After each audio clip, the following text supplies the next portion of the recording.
Welcome to Hafa Hour, Guam Unfiltered. Ahoy! Ahoy! Aye! Oh, for a die Guam, here that I come alive. From just Pirates Cove, we sailing for what's right. Captain Jeffrey Pigwell keep the compass true. Andrea on the map, Guam directory coming through. Tigs with the signal, save our startup loud. Doc Akimoto on deck, AMC proud. Leaning close, let the real talk run. Ha good nya to man, everybody has one. No whoosh on this ship, no fear in our eyes. Raise the sails to the truth, watch the whole place rise. Hafa Hour, Guam Unfiltered. Hafa Hour, Guam Unfiltered. Ahoy, ahoy, sing it unfiltered. Guam source for true seeker, yeah, we deliver. Hafa Hour, Guam Unfiltered. Everybody now, Guam Unfiltered. They do to Santa Rita, in Alohan too, Talo Fofo in the reading. This one's for you, Don Farrell in the room, Charlie Hermosa near. We ask real questions, make it crystal clear. Tenorio Calvo Ada, Camacho names in the race. No banners on this deck, just truth to face. Independent pirate party, stand firm, stand tall. Continue to continue, answer the call. Clap, clap, lean in close, let the real talk run. Hagotnya to 2 months, everybody has one. No hush on the ship, no fear in our eyes. Raise the sails to the truth, watch the whole place rise.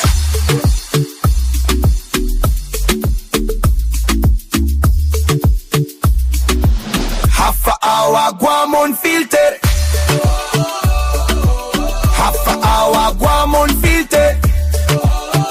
Ahoy, sing it, don't filter it. Guam sauce for true seekers, yeah, we deliver it. Guam Unfiltered. Everybody now, Unfiltered.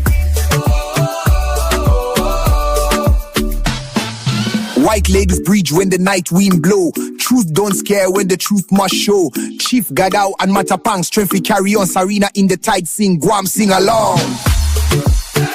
Continue to continue. Independent pirate party. Hafa Hour, Guam Unfiltered. Hafa Hour, Guam Unfiltered.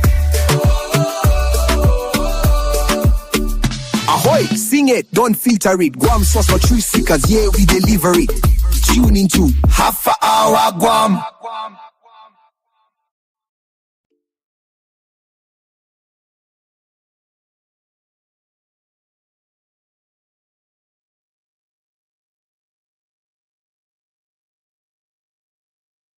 It took just 24 hours for us to lose control of the city. Tonight, anything here? Gotham's relying on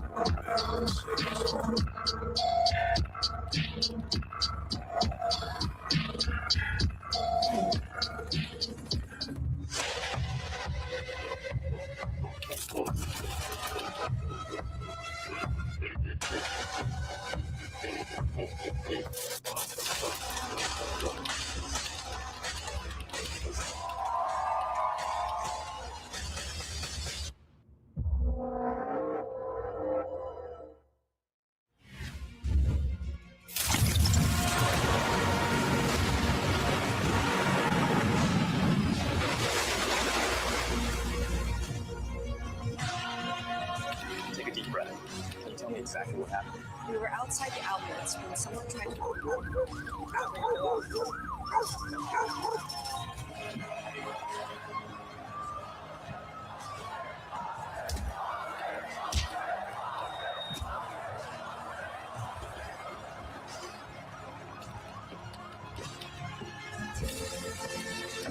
Under these statutes, you don't have the authority.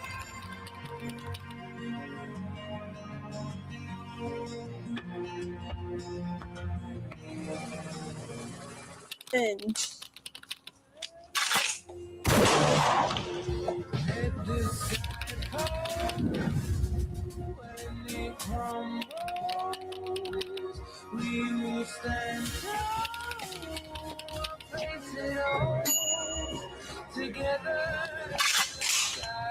Responsible gun ownership is the law.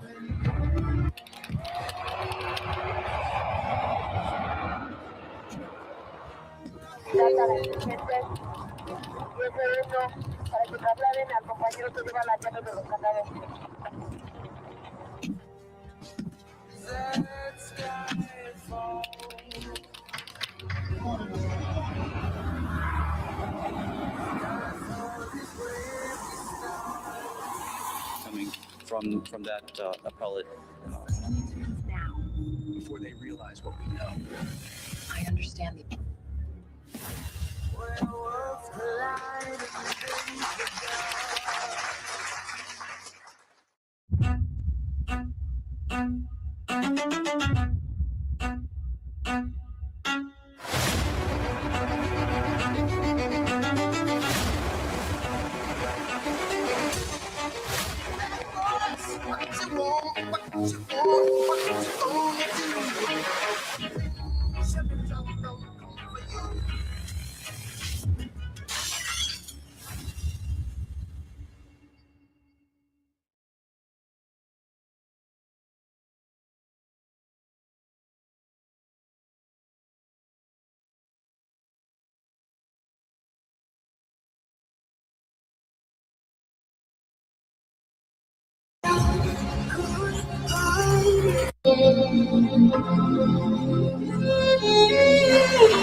I'll make you proud, Grandma. Promise. That's better. Okay, we're done. The property lines. Sir, please wait here. I need you to stay by the car. Okay, I got it. Just tell me what happened. Has been breached. Confirmed reports of multiple attacks in the capital. Please, we're now in a state of alert.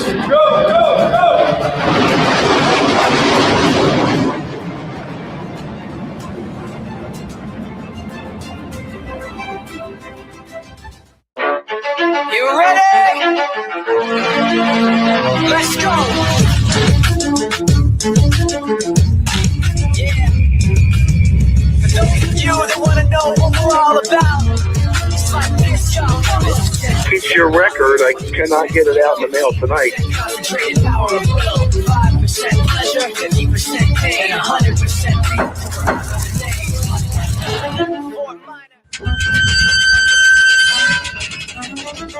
Come on in. Yes, but I didn't. Details emerging of a major political scandal shaking the island.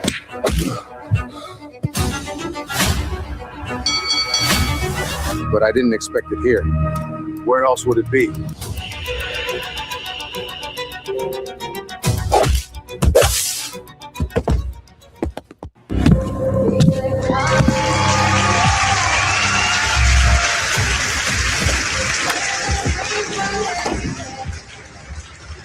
Only thing that's on my mind is who's gonna run this town tonight. Yeah, I said it, this is Friday. Hey everyone, how's it going?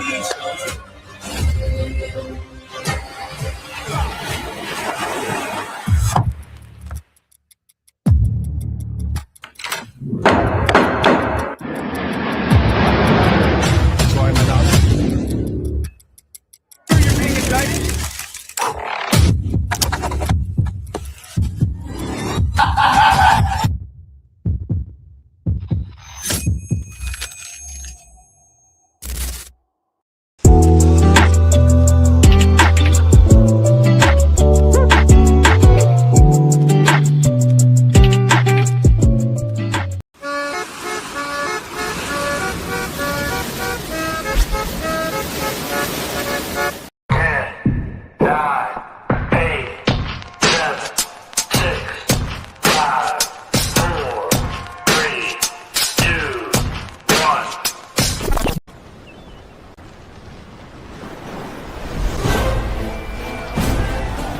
Time to go.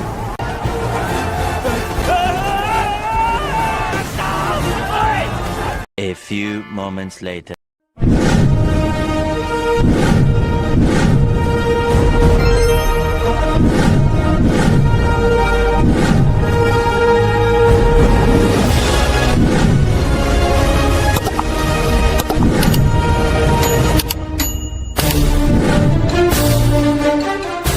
each story is told in a different way. Sometimes I hear the same birds singing from past weeks, telling of their adventures since last seeing each other.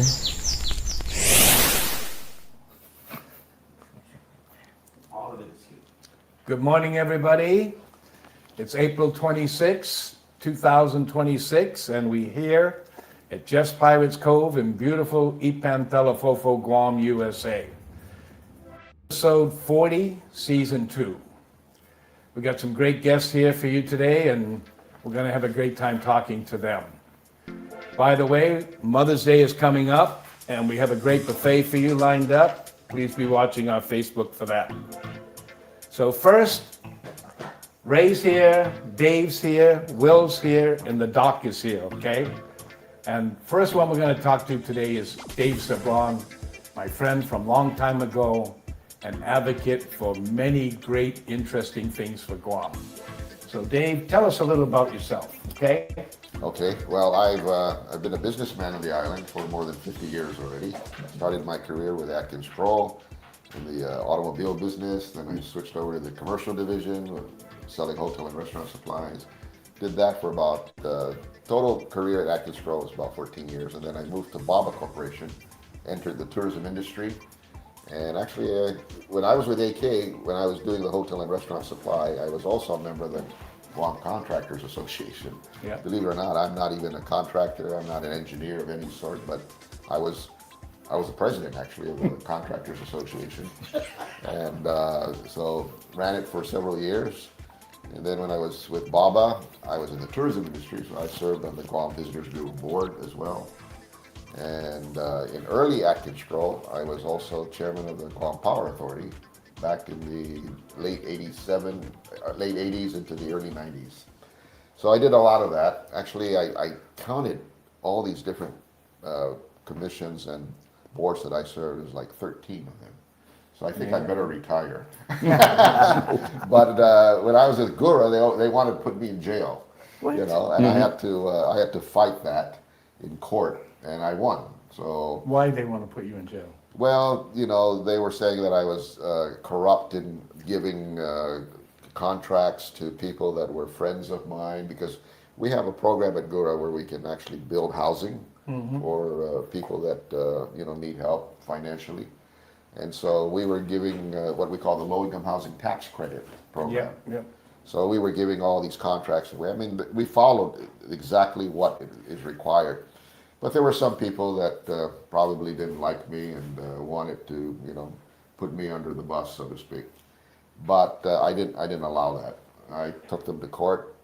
I beat them. I mean, I was charged with something like around almost 30 counts of fraudulent activities. They spent a lot of money to go after you. Yeah, but then I went back to Gura and I said, you got to pay me back, because all of this happened when I was the chairman, and we have an insurance policy that allows me to be paid if anybody, you know, they call it errors and omissions. Yep. So they paid the bank too. Yeah, so they paid me back. So, you know, everything's settled, and that was the last government board that I served on. I said I better retire.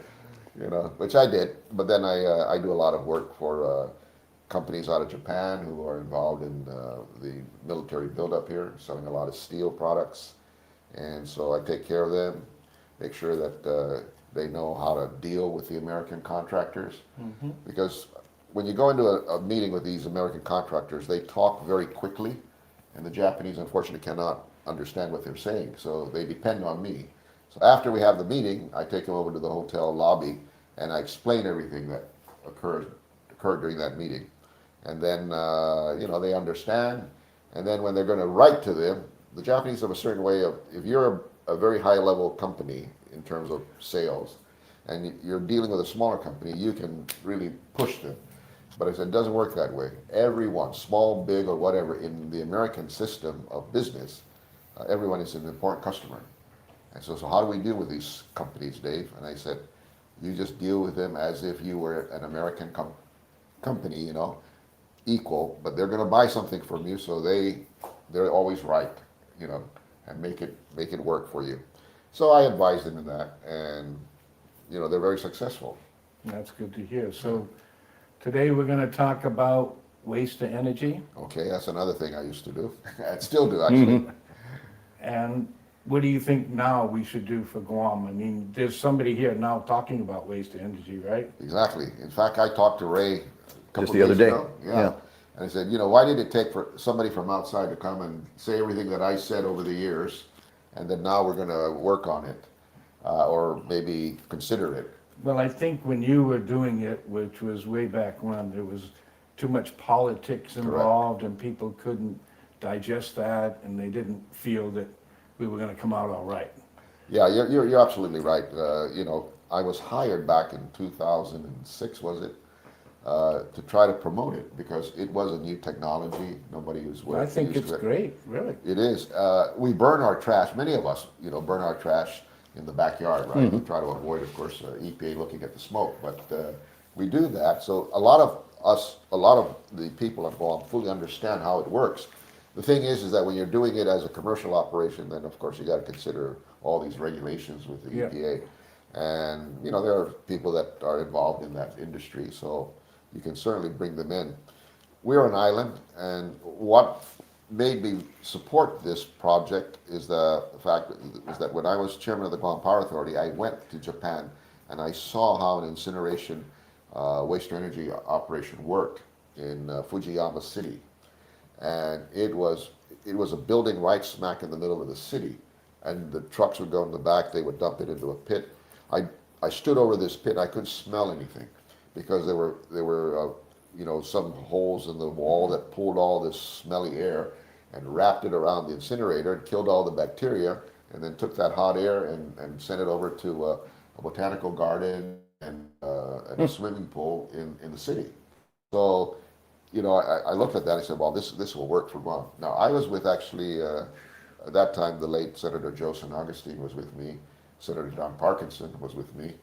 And we sat in a hotel meeting room, and Senator San Augustine advised me, because I was chairman of the Guam Power Authority at the time.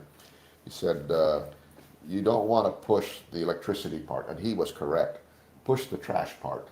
You know, that this is going to take care of the trash situation because we live on an island. Don't push the electricity because you're going to have a lot of problems with that.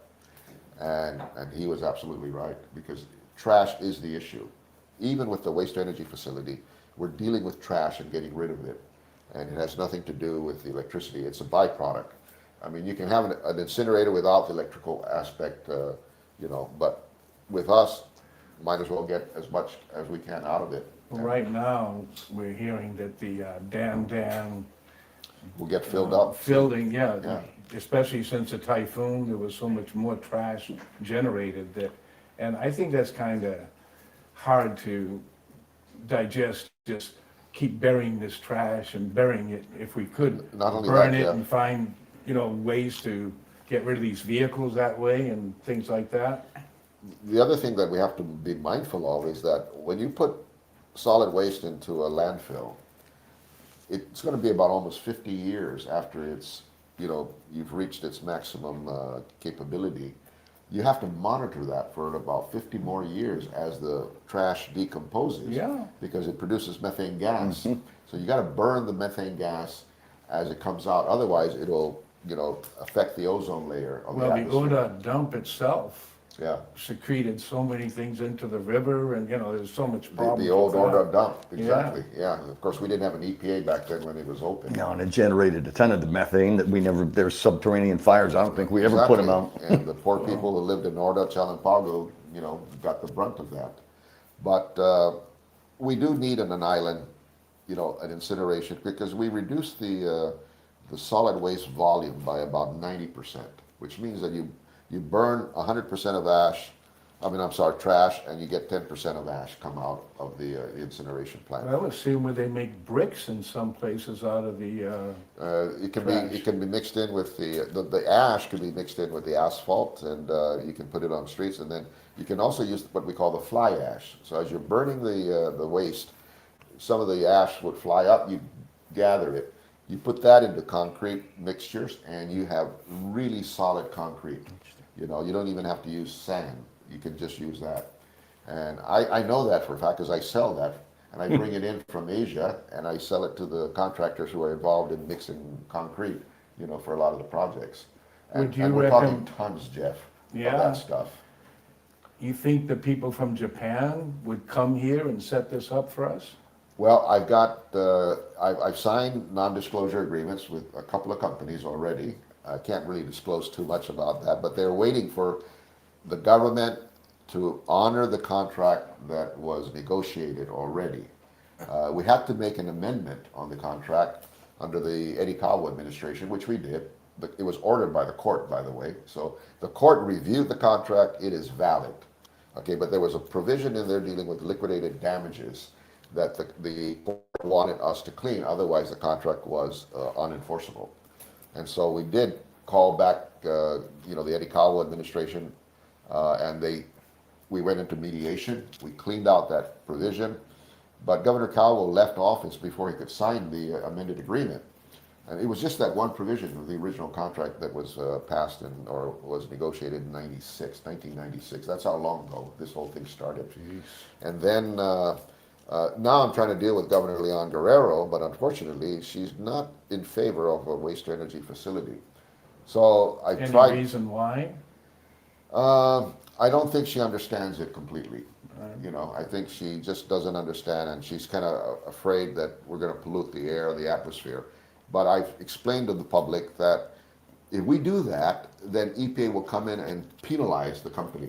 So we have to put scrubbers, and we have to put a monitor in the smokestack. And if the fumes come out and it exceeds the standards of EPA, the monitors will automatically shut the plant down. So there's no way that it would escape the smokestack, the fumes. Ideally, where would you place it? Anywhere, really. Like I said, the one that I saw in Japan was in the middle of the city. Right.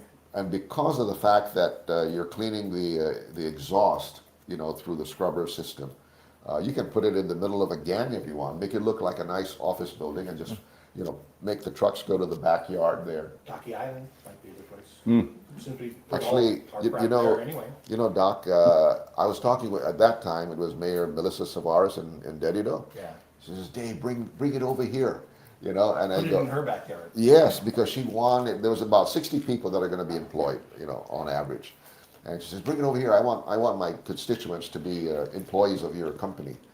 So I said, Mayor, if you can find me 15 acres of land, you got it.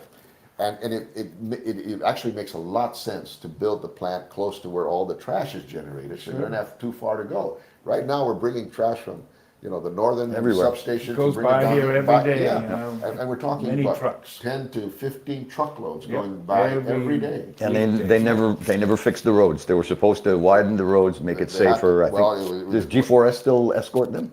I'm not sure about that, but initially it was, yeah. Do they still use diesel? Because that's $10 a gallon. Yeah. So everything about it sucks. Doesn't make sense. So we're pirates, and you almost got arrested, so you couldn't be an honorary. I'm an honorary pirate. We are pirates here because we've all spent some time in jail, including this young man. But one day you will.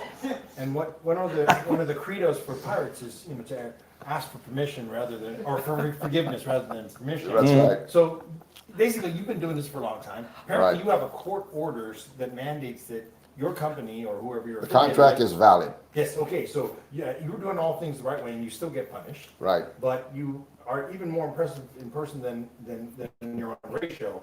So we have to ask you this, really, right? Sure. I mean, I hate to break it to you, but there are at least 2 incinerators already burning on Guam, and he mentioned a third, right? The hospital? The hospital has one. Yeah. Apparently Nate Berg was bringing in one, and I think his is in the back of his pickup truck, right? I mean, basically, there are people incinerating as we speak. Right. In fact, the fire department relaxed the burning, so you could basically do it as long as you don't burn down Guam, right? Right. Right now, people are incinerating in their backyards underneath the breadfruit tree. And then he mentioned Ordot Dump. That thing is on fire. Yeah. And it still emotes. It's in court again because they're saying that it was constructed in a way that is now leaking more leachate into the river. It's supposed to. We're not talking about the thing in California, which is almost full, right? Yeah, you're talking the Ordot Dump. Yeah. That's No. Yeah, okay, you're talking about Ordot Dump. So that one's on fire. That's a natural incinerator or unnatural incinerator. But then we're hearing that the cells in Lizon? they're almost full. They are. Actually, that was built in 2011. I think they put about 3 cells there. And they've filled it already. And now, in fact, I think, I'm not sure whether it was Black Construction or Cortec, built another 2 cells. And, you know, Doc, those aren't. They're hard. I was just going to make that point, is that it's unsustainable. We built, I think, 5 cells, or 3 cells already. And we were in the tens of millions of dollars on a what we call a bond issuance, okay? And so we sold the bonds, we built these 3 cells in the tens of millions. I think it was about almost $50 million. And now we filled it up. We haven't finished paying off this loan. We got to build 2 more cells. And now we're borrowing money for those 2, not yet finished paying this off. By the time these 2 get built, we're paying this, we're paying this. And if these 2 fill up, we're going to build a couple more cells. We can build about 11 cells over at Lidzon. So we've got 5 or 6 already covered, which means we only got 5 left, 5 areas of land available now for another 5 more landfill cells. But by the time we get to cell 7 or 8, we're going to have all these debts to pay off. We haven't paid off the first 3, we haven't paid off the second 2, and we're now putting another 2 more for cell 6 and 7. You can't sustain this kind of debt service. I can't keep up with you. Your math is too good. So my other incinerator, because I mean, let's face it, we have to reveal to our listening audience, your roots come from Saipan. My father from Saipan. Father's from Saipan. Saipan has an incinerator. No, they don't. Other than the hospital, probably. Okay, so well. But they don't have enough trash to actually do waste to energy, but they certainly have enough trash to burn. Yeah. We would import the trash from Saipan and put it into a waste to energy. I was down in Saipan before they got hit by the thing, and that same dude that's coming here to Guam, he was over in Saipan. So I think they have an incinerator now. So they probably portable to burn it and just get rid of the trash and something. I don't know, but you know, again, while you've been following the rules, while you've been going to court, there have been carpetbaggers coming in trying to just take doing a few things, business, right? I mean, because somebody's doing incinerating, and it's being done maybe not with the best interest of the local people at heart. You're from here. This is your home. Right. For anybody to claim that this is something that you would do just for money, I mean, clearly you know how to make money many different ways. This particular thing seems to be more of a passion. And it's for the island and for our future generations. I'm concerned about where my children are going to live. Are they going to deal with this problem when they are at my age? And you know, as a parent, we have to be mindful of that. Yes. And so I don't want my children dealing with this because I know about what needs to be done. So I think it's an obligation on my part as a parent and a member of this community to take care of that before the next generation comes online to take over, you know, all of our responsibilities. So could we quit talking about trash just for a minute? Sure. Well, I'm curious. I want to ask one question. Yeah, because I wanted to ask a question too. Because You're a guest on the show, young man. Yes, sir. At the hospital, do they throw all their trash in the incinerator, or just the leftover body parts, or you know, what do they use it for? You know? Actually, I want to make a Your point. barbecue's better than theirs. The hospital has burns hazardous stuff. Right. You know, we can't burn that in an incinerator that produces electricity and waste energy. So you can have that separate. That's a separate issue, and we cannot bring that into a regular incinerator. Mr. Spock, wait a minute. You're telling me that the hospital can do some stuff that you wouldn't do? That's correct. Because what they're doing might be a little bit dangerous and might emit dioxins or things onto the nearby surrounding neighborhood, which is where I live. Yeah, Jonestown, you know, the man. damn thing's in the middle of my neighborhood. Yeah, that is a fact. It's a hazardous situation. Run by a hazardous management group. Because, yes. So no supervision, apparently, except from Lilian Guerrero. So she does like doing that. She does like incinerating. You have to. Burning things right in the middle of our neighborhood. There is probably no other way to get rid of hazardous material than to burn it. And so if you burn it or maybe ship it to some other place, which is more expensive. And so that is a separate issue. We cannot accept that kind of material into the regular incinerator because of regulations. But there are other types of technologies that can take care of that, like plasma and, you know, we talked about that. Pyrolysis. Pyrolysis, exactly. Now, those are negative types of incinerators. In other words, you need more fuel to produce even less fuel than what you burn. But it has a purpose for something like hazardous materials. I mean, when it burns, it just turns it and vaporizes it. Are we done with trash? Yeah, go ahead. I was just curious. Well, for me, the issue is this is a really easy problem to solve. Correct. It requires a word that I hesitate to use often, leadership. And we've got people over at the legislature that have had eyes on this and opportunities to deal with it in the last 2 years, and they have not. Yeah. I think a lot of disinformation has been spread about AstroTurf. Well, they're concerned about, the air quality. No, we cannot put anything into the environment if the EPA won't allow it. Okay, so we have scrubbers to take care of the emissions control. The ash has to be. We have to take care of the ash before we put it over to the landfill or spread it around. Ala Moana Park in Honolulu. That's all ash, sugarcane ash. They would burn all of that, and then they created this park on reclaimed land. That whole park, Ala Moana Park, across from the mall, is all ash from the sugarcanes. Sorry, Captain Jeff. We have breaking news from our correspondent, Senator Will Castro, about to read very important breaking news. This is the Pirate Podcast, Pirate Nation. Senator Castro. Yeah, just on a serious note, I guess according to all major media outlets, the President of the United States was whisked out, according to, allegedly due to shots being fired at the White House. So we wish the President and the staff and the people in D.C. All the best as our prayers go out to you. It does seem like our show on a Sunday really does become the center of a lot of breaking news, and so we really appreciate you staying tuned to what's about to be discussed here locally, but we think globally about all the things going on around the world, and we definitely have people in studio and folks who are about to join us to talk about very important things for you, for your future, for your family. So please like, share, and subscribe. Tell your friends and neighbors that this is going on, and because of our wonderful production team, you can now watch this on multiple platforms as well as watching it live today. Andrea? Yes, so we're going to play the footage. It's about 55 seconds, so that people can see it on the screen as well. So should we stop talking? I will let you know.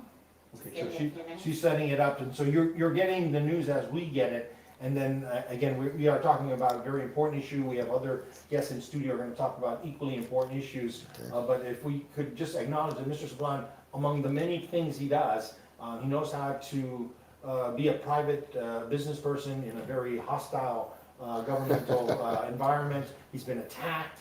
He still stands up and volunteers to work on boards. He's done many meaningful things in his life, and his reward for that is to be called a greedy businessman by Senator Chris Barnett, because he doesn't want to give up the business privilege tax, the privilege of doing business on Guam tax. So can you please comment, as somebody who's watched this over your career, what the hell is the privilege of doing business doing Guam? Go. We're going to play it now. You can think about that. No, actually about altar boys. So you're not here for free, so go.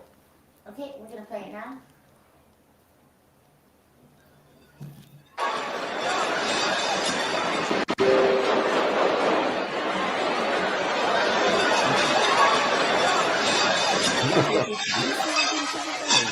I don't know. I didn't even know that. We speak in general. The rollback of the BPT.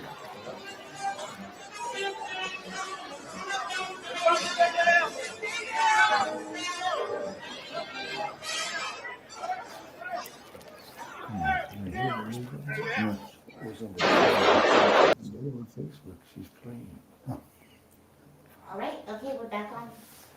So you just witnessed what we are hearing about, and so obviously you can pay attention on your own media outlets, but then you might miss what Mr. Dave Sablan is about to say, because as a business person working at Atkins Kroll, as you know, Saipan is again taking over Atkins Kroll here on Guam. You, though, as a young man, were put in a lot of positions to thrive, but your government, did you know, didn't like you. They wanted you to pay more taxes for the privilege of doing business in Guam, and obviously I have could you just speak to that as a Chamorro, as a man, as a person who's trying to provide for your family with your own sweat, blood, and toil? As far as the tax situation on the island? Just the idea that they call it A business Well, privilege tax.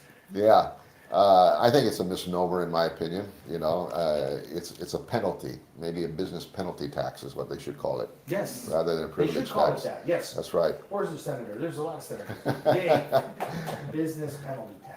Thank Yeah, you. it's Okay. still BPT, right? When they said it was the gross receipt tax, that's kind of gross, so, Yes. you know, Yeah, that that's fit not it really better bad. than doing a The privilege to non-gaming do business here, tax. right? That's right, that's right. They're trying to make it sound nice, but it really isn't. Okay. And it's hidden. It's a That hidden was a tax, by the softball. You way. hit that one over the fence. Thank you, sir. Again, remember you're among pirates, so nothing is off limits here. You also served in the church. Yes, I'm the In the president. Catholic Church. Yeah, president of Concerned Catholics of Guam. Yes, sir. Yeah. So very much involved with the controversies regarding the altar boys, which has just quietly kind of faded into the past, right? Correct. But we've often compared the government of Guam's abuse of the business community here as like raping altar boys, right? They basically tell you to bend over and they stick it in your ass. How do you feel about the way that the church has handled the altar boy thing and the comparison to Governor Lou Youngro and Josh Nero's treatment of the business community over the last 8 years? One word, ignored. They just ignored everything. You know, the bishops back then just ignored it. They kept moving these priests around that were, you know, pedophiles basically. And so I think with the government, like I said, I've been trying to get this waste energy situation, going back to this subject, for the past 30 years. Okay, I've been very patient, you know, trying to get it in, giving them as much education as I could. I've been ignored in many respects, and I mentioned it on Ray's show on radio that I'm not a country bumpkin. You know, I understand what I'm talking about, and I won't say anything if I don't know what I'm talking about. I just keep quiet. You know, I listen more than I talk. If you want to look at it in terms of a communications angle, you know, listening is a much more important aspect of communications than talking. But you know, as over the years, I've learned a lot, and until somebody tells me something different that is better, I will continue to push what I believe is strong. On Ray's show the other day, we talked about this individual that came in from the States, from Colorado, who talked about waste energy, and he was promoting it. And he said there's other types of technology that also can be used on the island. But I was mentioning on Ray's show that the waste energy facility that I'm discussing is similar to the power plants that we have here on the island. The only thing is the fuel is different. It's trash rather than oil. And those are technologies that are tried and true, okay? And when you're dealing with the power system on the island, you don't want to do any kind of experimentation with plasma, with all these other types of new technologies, because if you start it and you put all this money in and then it blows up on you, you know, like some of these Tesla cars, okay? Or like the motherboard for my air conditioner. Yes, then what are you going to do, all right? So stay with something that is tried and true when you're dealing with the power system, because you're trying to give everybody the power. The new stuff, you can put it on the side and you know, go ahead and do some experiments, and if it works well, take a little portion maybe of the entire island-wide power system and then use it. You know, for example, and I said this on Ray's show the other day, we have a big swath of land being used for solar energy panels. Yeah. Okay. What's the difference with that and landfills? Federal grants.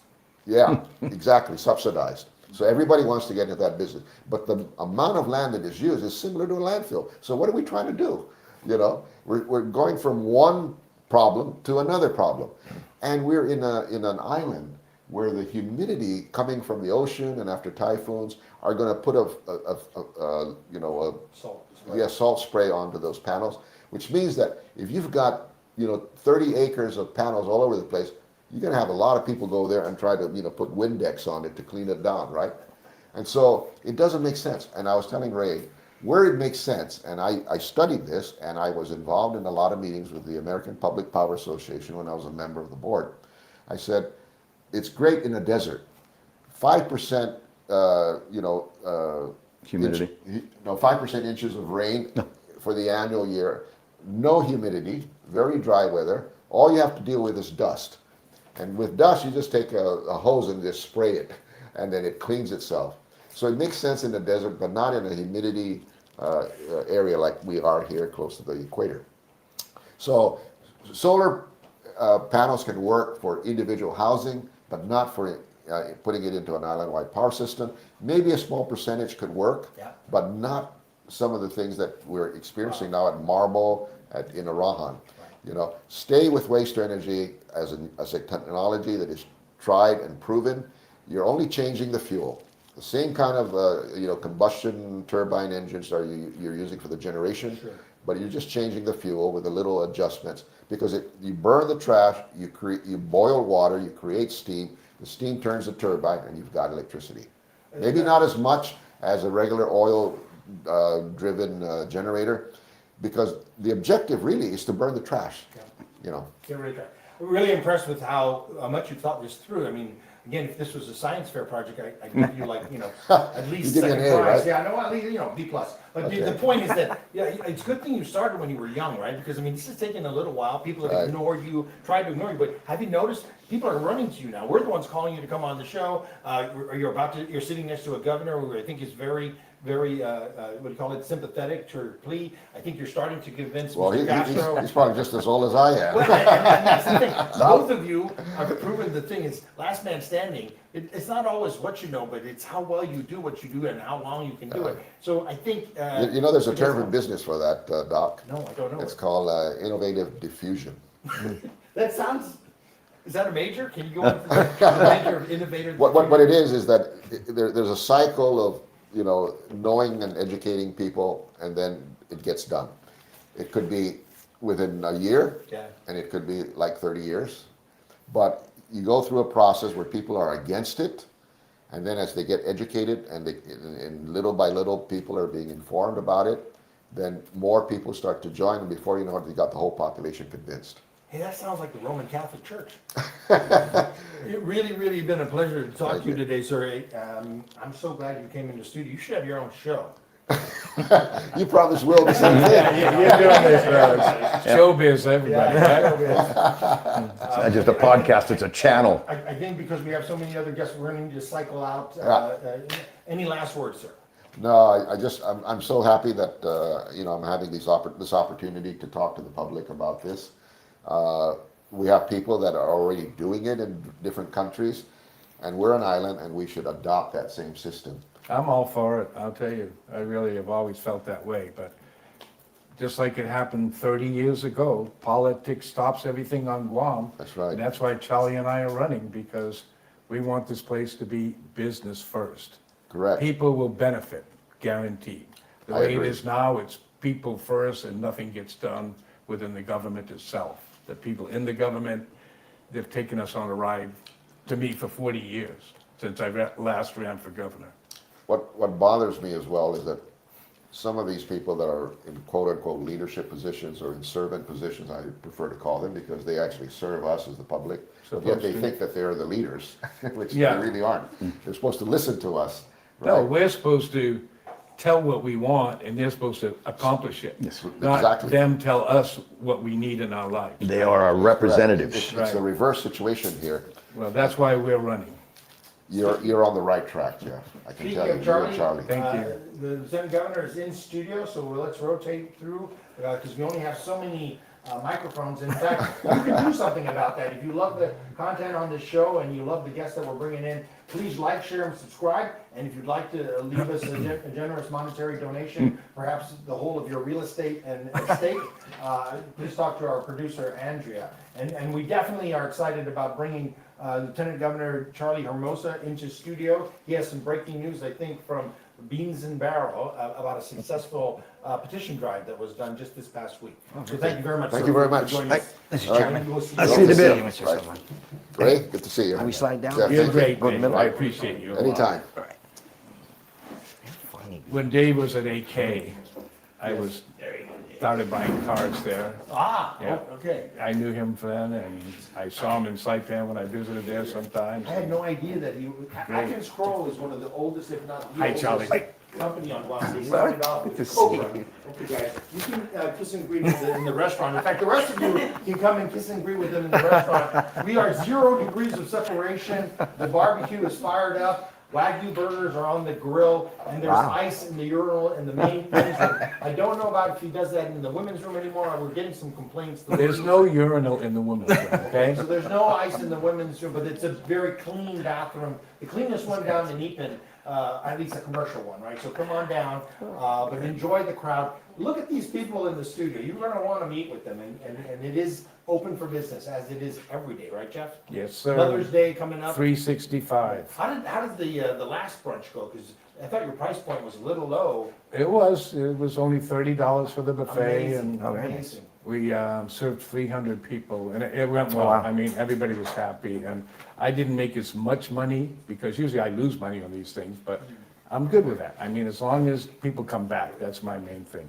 All right. Come on down to Jeff's, and you'll get to meet Charlie Hermosa, who's now mic'd up, and so I'm going to talk into his microphone for me. Charlie, Beans and Barrel, everybody I know is going there. In fact, my brother was there the other day, and he signed the petition. Tell us about that petition drive. No, he was there, and I appreciate everybody who took the opportunity to come down. And we had a lot of folks that were pretty busy on a Friday night, so they actually just came in to sign the petition, waved or said hello, and then took off. So, but it meant a lot to see a lot of folks just come in and support. So it really went a long way, and we were able to collect a lot more signatures because we want to go over just the minimum amount, and I think that after today we should be in good standings. We're also going to continue to collect more signatures during the week, but again, we have both headquarters running, Beans and Barrels and Jeff Pirates Cove, and come on down. And today is going to be another good day. I think that I got a lot of notes from folks that were not able to make Friday that are going to be able to come down today, and so they're going to be able to sign, meet and greet, eat and drink, and just have an enjoy and a beautiful Sunday down here.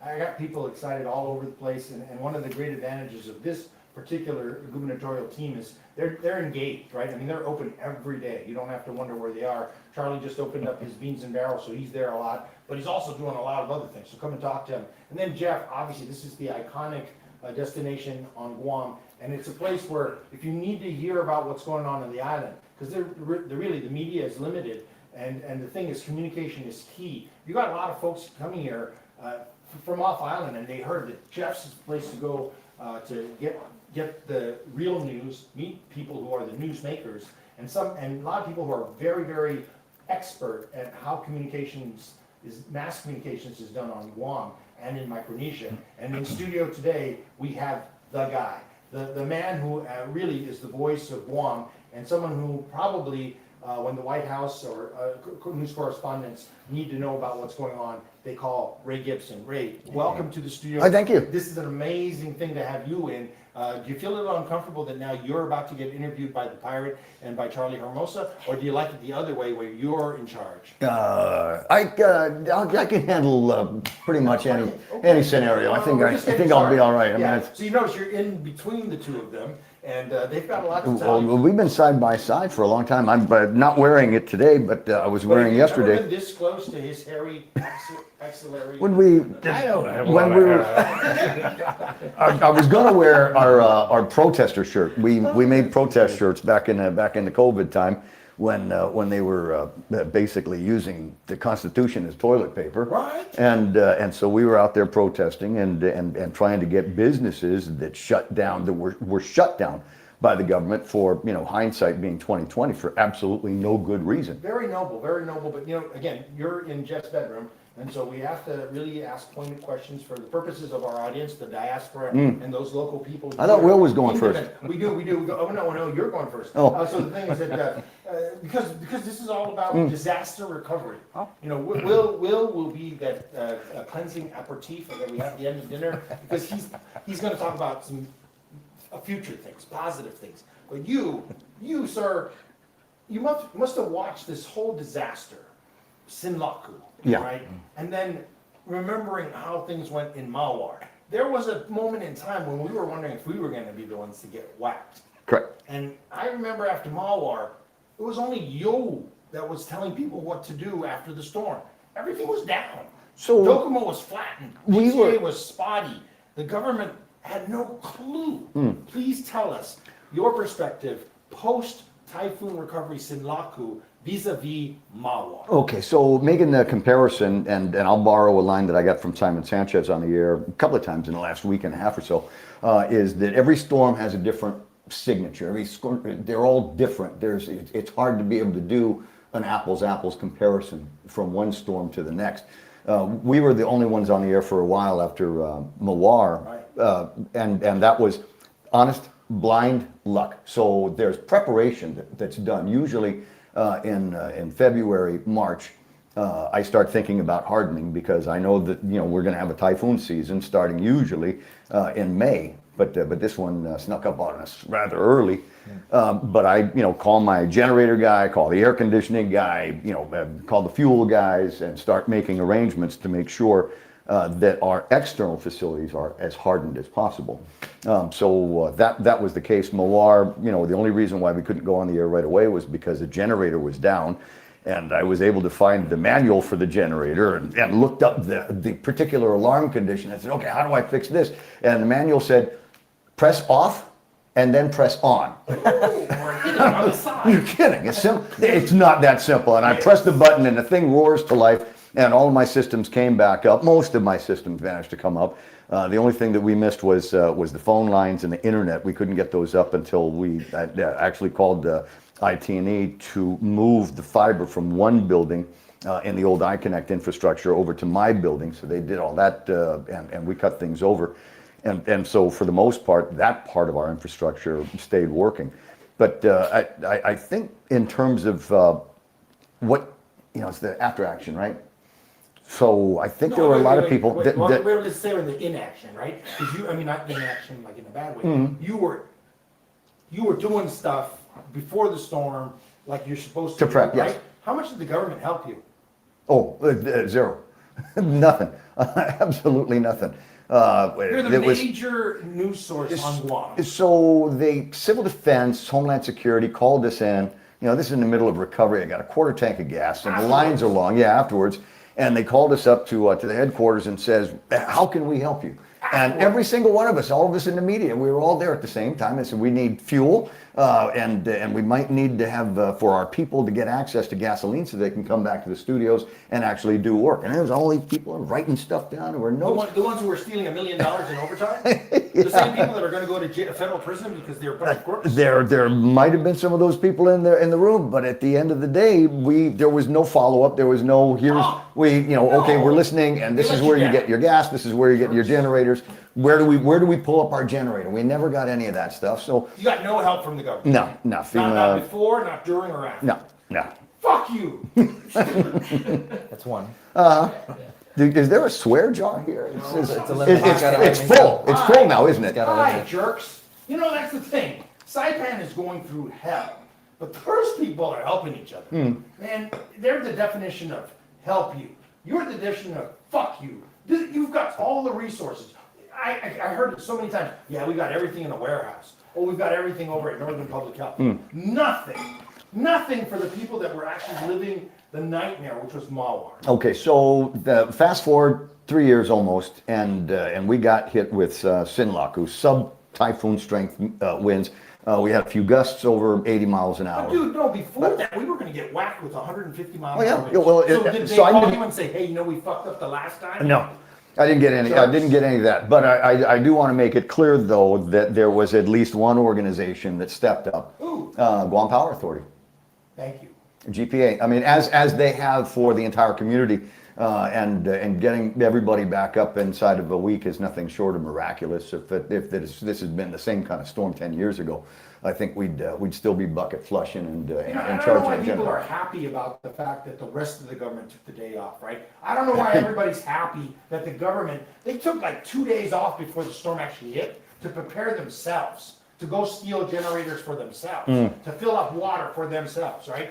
But GPA guys, they knew they were going to have to harden, so they went to bed early. They took their Wheaties. They knew they were going to be busy afterwards. Well, same thing with the guys over at DPW. Same thing with the guys over at GWA. I'm not going to say that. I'm not going to say it was flawless. Yeah, that's the thing. But okay. They got the tools that they needed to put 98 water wells either online under their own power or generator power. If the mechanics, if the electricians couldn't fix it, then they called John Beneventi, and John would send somebody over with a generator So that's to the electrify. improvement. Okay, So I want to say that there's been improvement. So after Mawar, we didn't have shore power at the site for almost a month. So I had to sweat out fuel and delivery and getting the fuel Did you get and the any generator. reimbursed? Did you get reimbursed for any of that? No. That's all summer. I got 2. Where's my 5? You did 3, just relax. Yeah. I was going to do it because that 3 strikes. They pay you for that. But GPA, I went up to the transmitter site, post storm, as soon as things were quiet enough for me to drive up. I had my Dave Eckert moment, and things got quiet enough for me to drive the Frontier up to the street and go take a look at things, and I started taking pictures of the damage. Channel 10. Yeah, Channel 10. So I took some pictures and sent them to Simon and said, the damage isn't that bad up here. There's other telecom, there's other radio stations, there's a TV station, KUAM's up there. And so, yeah, just to let you know, I don't think the damage up here is as severe as it was in Mawar. And by Friday night that week, GPA electrified our circuit. Wow. And so one less thing for me to worry about. And it makes sure that KUAM TV, I think there's, as I said, there's a couple other radio stations on the hill, my stations, and we were able to get back up on the air. So GPA came through. I mean, they recognized the value. Better than Mawar, because after Mawar, remember Mr. Berdalia got thrown under the bus, and then he fought back because he was saying that, the water thing after Mawar was almost as bad as Docomo going down. But then you've got the private sector versus the government, right? And so this is the whole reason why I think so many people are running for office, and we have 6 gubernatorial teams, the best one in studio with us today. Your government failed you. Only because you're a rugged, outdoorsy dude, you kept things going. But we don't have a government radio station. Well, no, actually, we do have a government radio station. Yes. We have a government TV station. Where the hell were they? I don't know.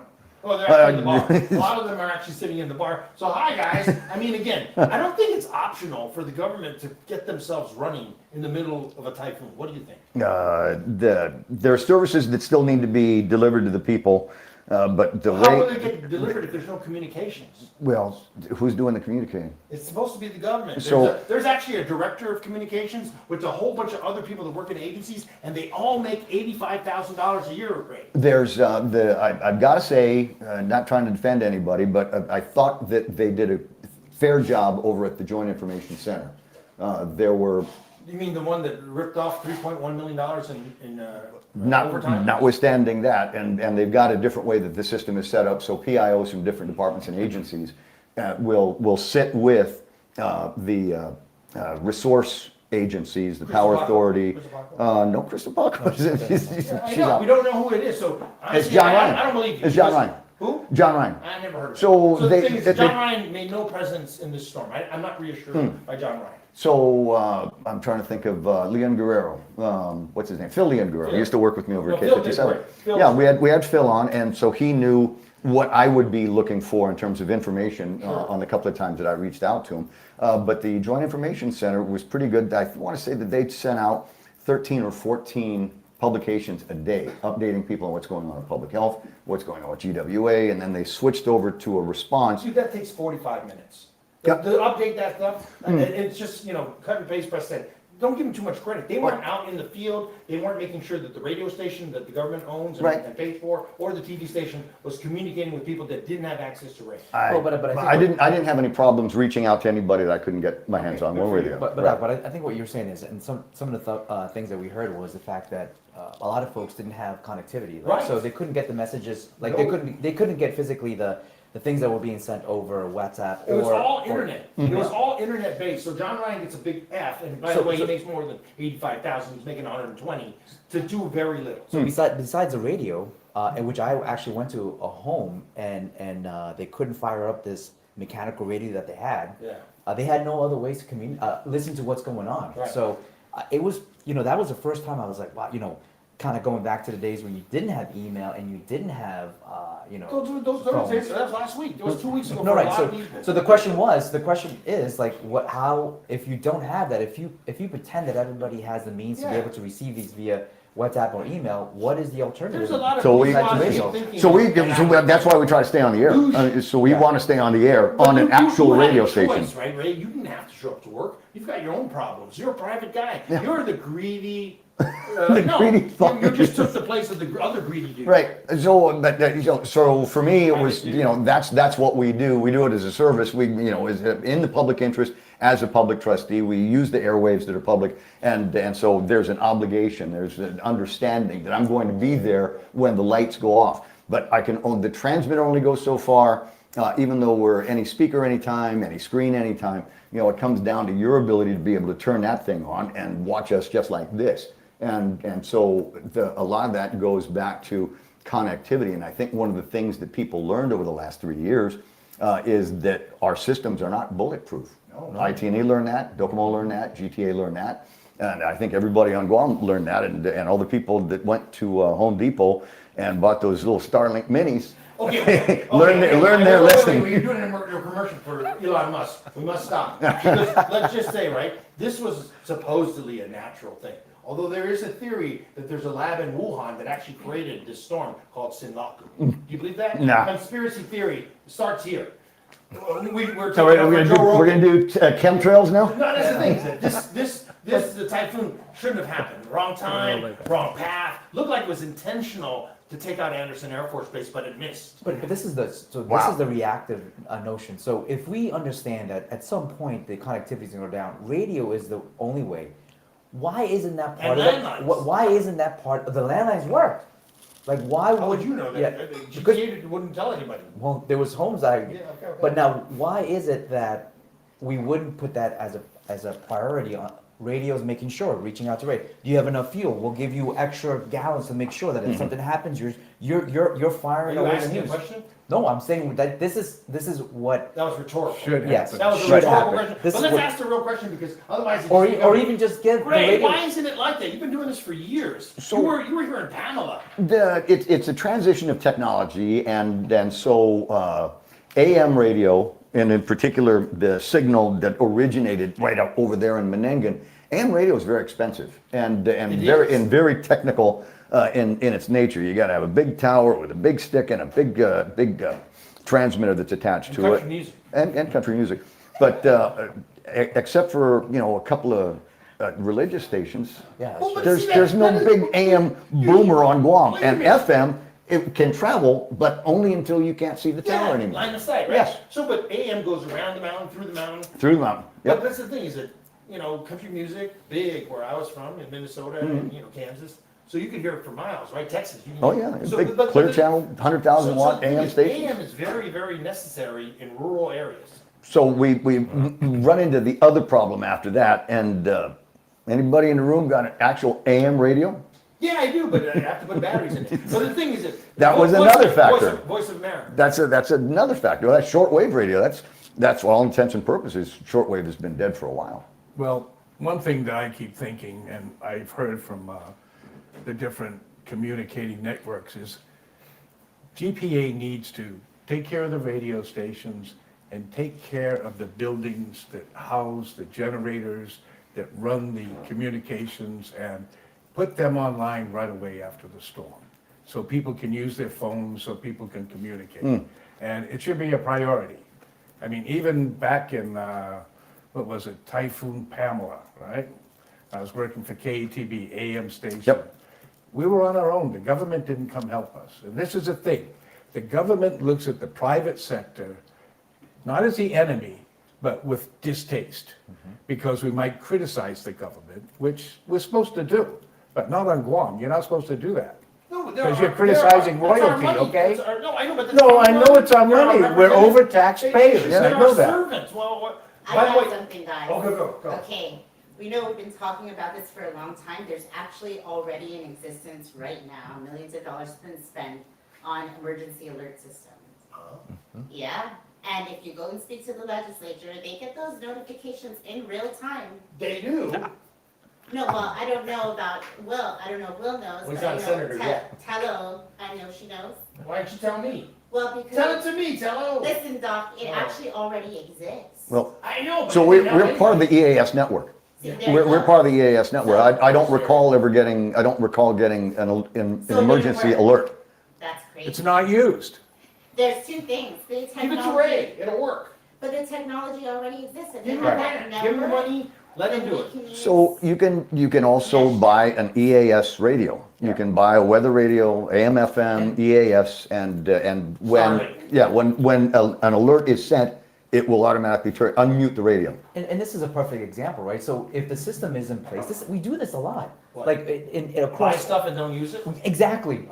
It seems like Like somebody the car crusher. somebody Oh, no, comes no, in no, with a little shiny. We didn't buy the EAS system. The radio station. Fuck you! You know, the thing is, the radio this is stations have stupid. to This is buy it. really, really dumb. Wait, so but how? We have all these things and we don't use Wait, them. but so how would that work, right? How does the EAS work? What is the There's- process behind that? I'm not even sure if there's a working state plan anymore, but so Wait to there's make the problem worse. there's primary and secondary stations. We are a secondary station.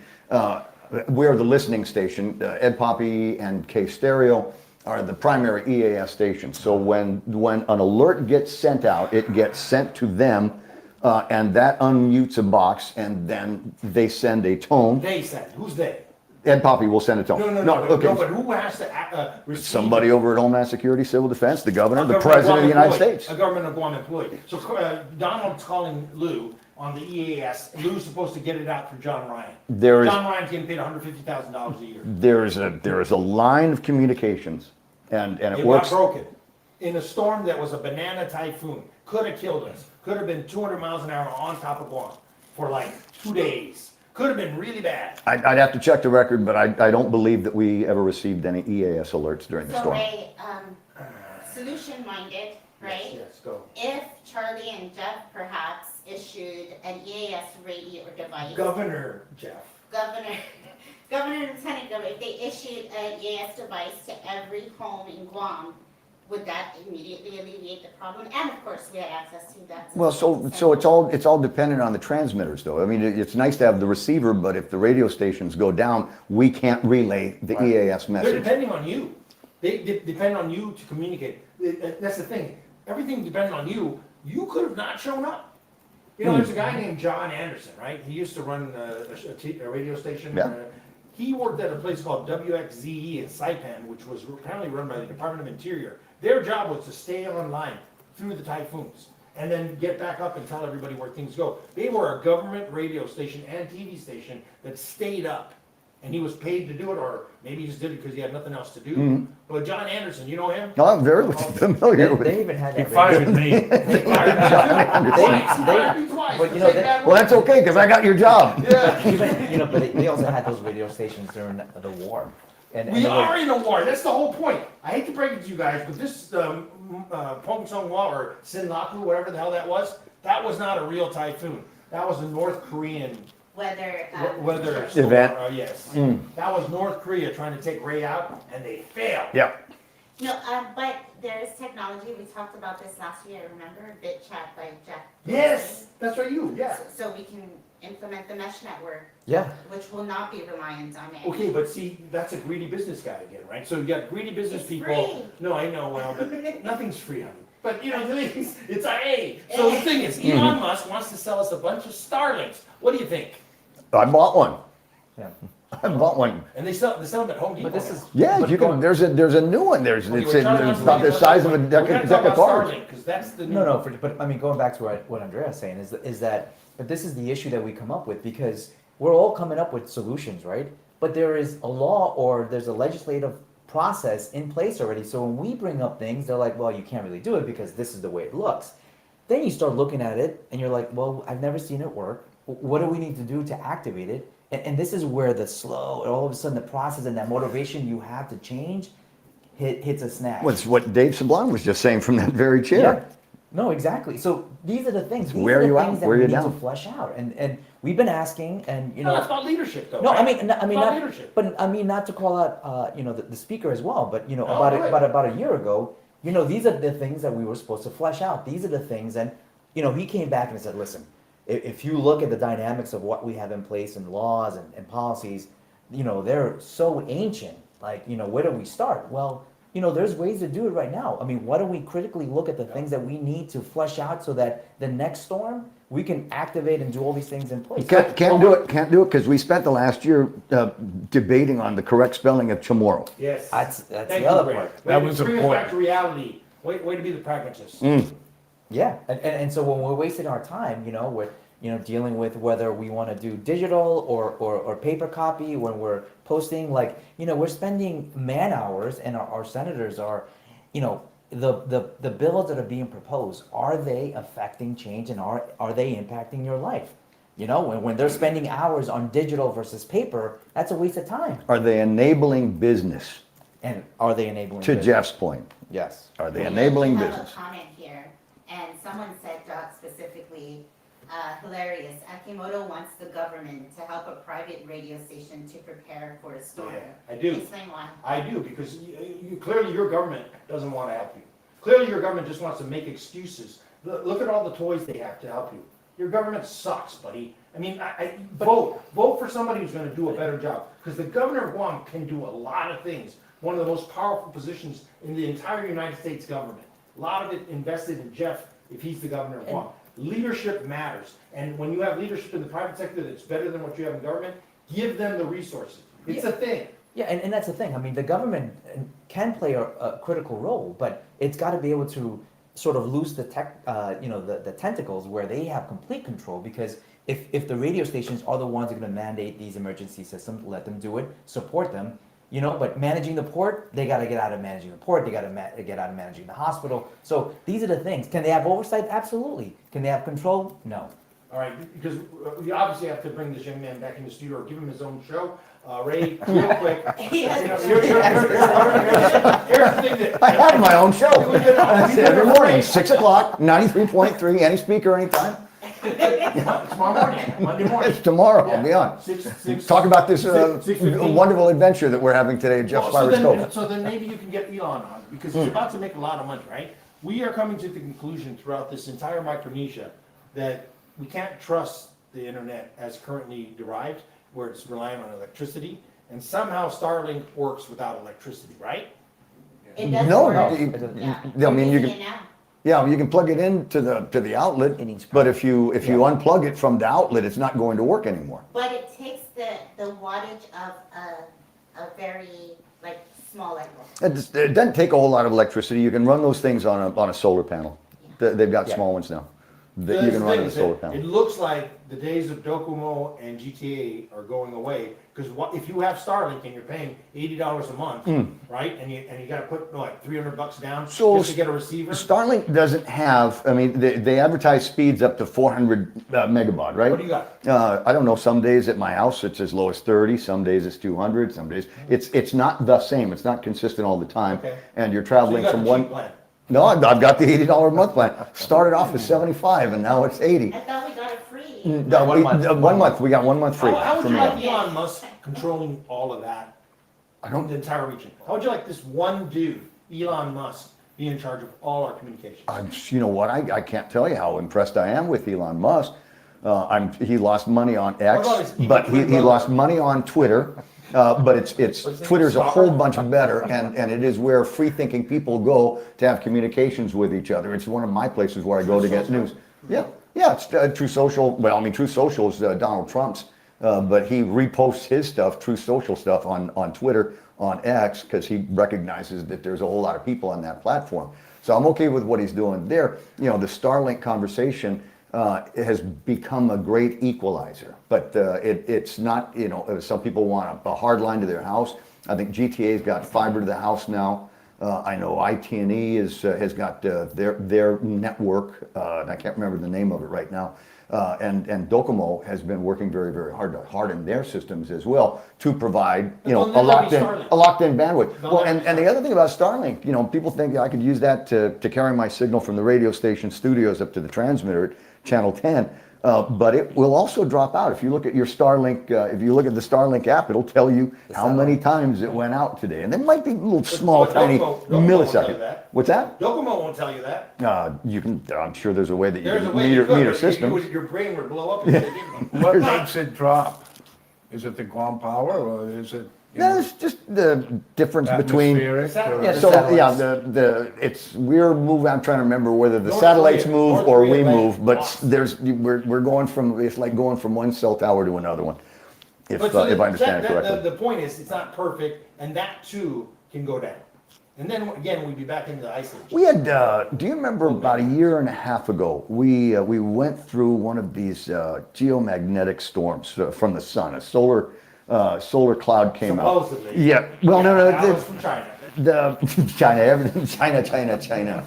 But even that one caused drops in connectivity on Starlink. My buddy over at GTA referred to it as the space typhoon. Yeah. It's a space kind of condition too. We giggle about it, but it's so critical because we've given up on landlines. Apparently GTA has no intention of maintaining the landlines. And just like you say, AM is too expensive to maintain. They think landlines are too expensive to maintain. It's a question of efficiency. Landlines, and they can multiplex them and phase division multiplex and get a lot of signals and the old copper pairs. Or the fiber. Well, it's a small number in comparison to the number of signals and data that can be carried on fiber.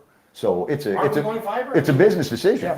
Yeah, I mean, it always has been. I mean, even the cell phones. I'll tell you a story. When cell phones first came out on Guam, a cell phone connection was awesome. It sounded great. I don't know if you guys remember that. It was they had really good connections, and the reason why was because they had not divvied up the bandwidth, right? So they went all digital, and it was supposed to be better for the consumers. At the end of the day, it was better actually for the telecoms because they could get more subscribers packed in and more data from subscribers, paying customers through the new bandwidth that they were using. And now that we've gone 5G, the numbers have multiplied. Businessmen are greedy, and now they've sold us an inferior product, so it doesn't sound good anymore. So going back to Elon Musk, right. He's a greedy dude. He's the world's richest dude. Apparently, Donald Trump said the U.S. government propped up his business, gave him a lot of money.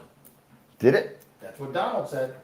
I mean, because Elon's a smart dude, but he needed capital. He needed permission to send things. I think Elon Musk can loan the government, the federal government money. Because he did good. I mean, he did the work. He had great ideas. He's the Henry Ford of our time. Mm-hmm. But the reality is, this storm is telling us, buy Starlink. It's telling everybody on Guam right now, buy Starlink. It should be telling everybody on Guam to figure out how to prepare for outages. So then why doesn't the government of Guam buy Guam Starlink? Why aren't we being given a government account to run Guam's communications on a Starlink multiplex? There is from the Biden administration, and I don't know where they are in the process right now, but they're working on a mechanism to tie in. Biden? He's not the president. I know he's not, but the idea came out of his administration where they were going to try to get bandwidth to as many different people in as many different places as possible. Will probably knows the name of the program. Well, so thank you for the segue. So any last words before we you're the negative, he's the positive. Black and white, ebony and ivory. And so you've given us this really somber, very thoughtful. Well, because it's just the reality. It's a lived life. Yeah, and so it's dark. I mean, it's everything you're talking about just makes me want to cry. You're saying no more AM. Come on, man. What are the Cowboys going to listen to? But it's a business decision, and I had to make a business decision. Look, we have a listener I had out to there make a business criticizing business people for getting government money because they can't be trusted. Your what is it? Your capitalistic intentions override the public good. Right. I think that's what you're trying to say. So let's bring in somebody who's maybe a little bit more pure. Somebody who has intentions that are good. I learned everything I know about business from Will Castro. We used to be in business together. You should stick around, Ray. Stay for this one. But wait a minute. So I mean, because we want to cleanse the palate, but let's let you have the last word for your segment. Build back better. For real this time. For real this time. They told us we were going to build back better after COVID, and that didn't happen. They told us we'd build back better after Mawar, and that didn't happen. We put things back in kind of a shape that they were in, kind of, sort of. If you blur your eyes, it kind of sort of looks like it was before, and they say, okay, well, that's fixed. I think today is, and now should be the time where every man, woman, child, dogs, and cats on Guam demand more from our government. Demand more by way of services, demand more by way of enabling businesses to keep doing what it is that we're trying to do. Every time somebody leaves Guam, you think about the people that are leaving Guam. These are enablers. These are people that, our neighbors that can't make it here anymore, and they leave Guam and they take their talent with them, they take their money, they take their retirement, and they go and live someplace else. And they're going to be the caretakers for all of us when we get old. They're going to be the ones that fix the electricity and the plumbing and all of that. They're going to take their skills and they're going to take them off island. So we've got to do more. And what's the line I like to use? If you're Build back better. Build back better. No, build back better for real. But the other one is, and this is the challenge to the elected representatives. There's 1, 2, 3. Is give me a reason to stay. Now I'm not going anywhere. But there's a lot of people that are pondering right now, today, tired of living in Typhoon Alley, tired of, sometimes the power goes out, tired of worrying about the hospital and the schools, and they're thinking, I've got a certain amount of money that comes to me in a paycheck every couple of weeks, and I need to make it go further. And it doesn't go very far here on Guam. So you need to start thinking about giving people reasons to stay.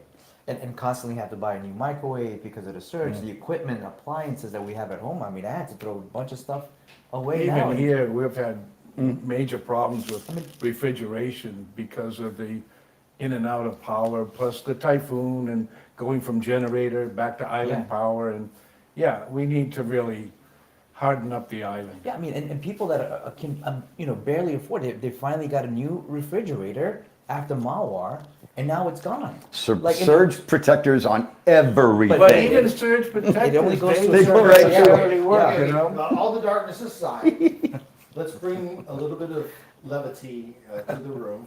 I mean, this is after all Sunday, so let's let. The longest he's gone without talking. I've never heard Will this quiet before. He's speechless. That's true. But now, because he actually has a microphone. Will Castro, you're running for senator. We have a producer though. I think we have a break. Before you do that, don't look at the actual confirmed picture of the shooter. Is a teacher of the month. Oh gosh. Oh my. Cole Allen. I will send it to you. Do you know where he's from? Did they say? I think it looks like Torrance, California. Yes, because I've actually heard his name in a group of folks that I met in DC actually. A couple of weeks back. What's the name? Cole Allen. Cole Allen, yeah. From Torrance, California. Wow. So why did you hear about him before? No, there was a group of students who had gone to DC, and they were celebrating a teacher being elected as the national teacher from their specific high school or from their specific school. And he's the alleged shooter? Well, I'm just trying to put a couple of things. Wow. A lot of serious news going on here, and we do need to be concerned about the safety of the folks in Washington, D.C., and the safety of the people throughout the world who are in harm's way, because we are at war. Do have a special guest sitting in the bar, Mr. Michael Haskell. Can you please come down to the studio so you can see what you've been missing, and if Ryan, our in-studio producer, might be able to help him make his way. Mr. Michael Haskell sitting at the bar. Hello to you. That's the thing. There are people watching around here, impressionable folks. People that may now need to go into therapy. Telemedicine is a thing. Ray Gibson, very dark today, but usually in his regular gig, he has this whole program. You can tell he does these things to kind of keep it light so the sponsors. Well, you were asking me serious questions. I know. I mean, that's why we bring you to this long form, right? This is not pithy. Yeah. This is the real Ray Gibson. I mean, he's a very complicated, complex guy, like a good glass of Beaujolais. Which I've never drank, but it sounded good, right? Beaujolais. So this is Ray Gibson, but this is Senator Will Castro, someone who people think they know, but you don't know Will. So Will's going to tell you who he is and why he's running for senator. Hafa, first of all, Jeff, thanks for having me. My pleasure. I don't know exactly what I got myself into. Just listening to the dialogue that has been going on from waste to energy to hardened telecommunications. My name is Will Castro, and I'm currently a principal and a teacher at Career Tech High Academy Charter School, Gihidza Haget. And I'm running because I think I spent enough time outside of elected office, frontline elected office, that I've come to be more aware about the challenges facing education, first and foremost. And also, not of less importance, would be the revitalization of our Chamorro language and culture. And then a sensitive spot for me would be Manamku and persons with disabilities. And so I'm not coming in hoping I can effectuate change one way or another and just kind of, to use your phrase, pissing in the wind. I have some very firm ideas and convictions about what I want to do to improve and strengthen education on Guam. And I welcome the hard questions. I think this is probably going to be the first time I've been surrounded by a whole bunch of divergent thinkers asking as we're on live. This is gonna be exciting, I'm sure, to say the least. So fire away. You know it, buddy. So when it comes to education, what are you going to actually do? Yeah, so I have a few ideas. One, I like to level the playing field for all systems of education. Many people don't realize there's an entire charter school community. We've neglected the parochial private school community, and we almost never hear about the homeschool community, right? We're talking about kids who are homeschooled with their parents or have aunts and uncles, and so the field is not level in more ways than one. I can give you many examples. You want one? Well, what I want to know is the public education system in place now doesn't seem to be working, right? It's very costly. There's a lot of politics in there. What can we do to change that, to make everybody get a good education? Sure. So, well, to be fair, GDOE is a large monolithic entity. It's been around ever since. You're asking me a specific question about DOE. A couple of things to know. Number one, the State Education Agency and the Guam Department of Education are one and the same. I think there's 40 schools in total, maybe 23 to 25,000 students. I don't know how many employees now, 3,500 to 4,500. It's not working as well as it should for many reasons. One, it's too bureaucratic. In my opinion, having been a former central chief planner and acting associate superintendent, there are reasons, good reasons in place as a safeguard, what auditors call internal controls, to discourage people from taking advantage of the system. We're talking about $250+ million that cycle through this system. But sitting in the trenches right now as a principal, I can tell you that they don't have the same privileges to move, to acquire certain things that they may need today. An aircon goes out, they have to go through central procurement. And God bless the people at procurement, I know quite a few of them, but you're too small to handle the demands of an entire system. And that's not to take away from what you do. What I'm trying to promote here is greater site-based management and autonomy with certain conditions. That's one. I'll give you another one. The reason why there's such a shortage in teachers, we're talking about DOE, and I hope we can get into the other systems. Another reason why there's such a shortage, in my opinion, based on my observations, informed perspectives, would be of teachers is because we undercompensate the early teachers or the non-so-called credentialed or certified.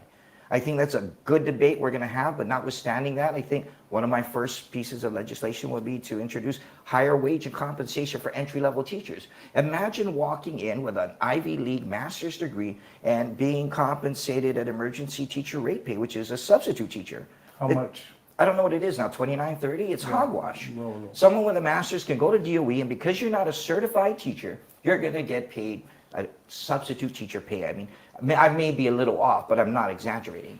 That needs to change if you want to attract quality teachers. We're talking people from the industry. You're talking new teachers with great credentials, but who are being more inclined to work for an entity behind the fence because they pay so much more.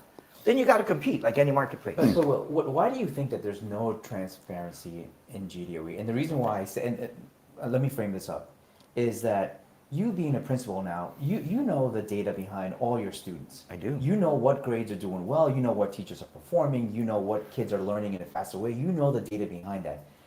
At GDOE, there's certain silos, there's certain schools that are really good at producing data, but a collective, like there is no data saying how GDOE is performing. All we're saying is GDOE is not working, but they cannot explain what levels. You know, they only say, well, only 30%, but that is not clear data. Why do you think they're not transparent as far as being able to promote that data that they have? So having been the administrator of the Research Planning and Evaluation Division of DOE, I can tell you that there is a lot of data out there. There's a lot. Yep. It depends on who you ask. It depends who has the time to go and actually farm it, to mine it. That was my question. How we farm it. Well, if you have a great administrator, and you kept saying leadership throughout this entire. I kept saying, fuck you.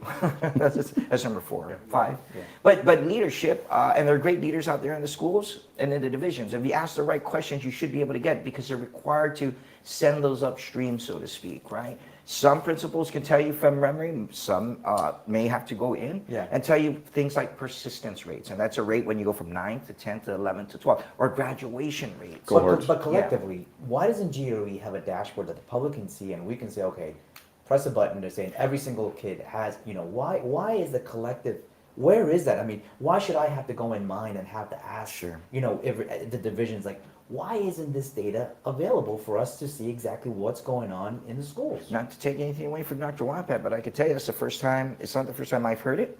I think maybe it just needs to make it to her. She's a new superintendent.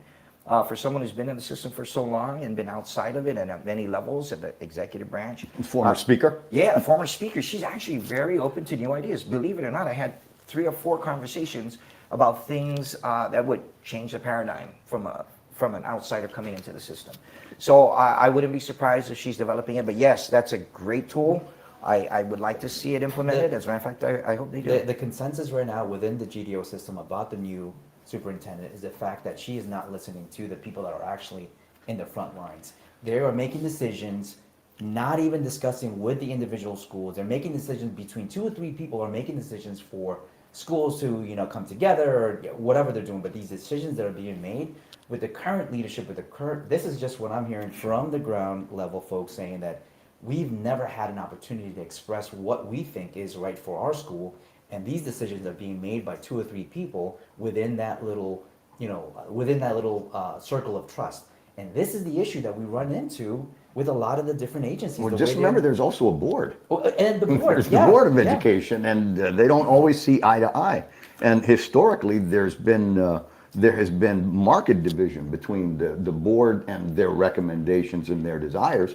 And the superintendent of education. So to be fair, I don't know that to be true. What I do know is when they first came on board, I actually ran into the deputies at maybe 2 different occasions. They were going into the field, maybe because they were new, I don't know. But if the communication is broken somewhere, I don't know that. I'm not in their business on a daily basis. I think it is. But I can also tell you other things, what the department can do to operate a little more efficiently, right? So if I have the privilege of being elected, I like to make a bold statement and put it out there that 1/3 of all non-essential teaching services need to be outsourced right off the bat.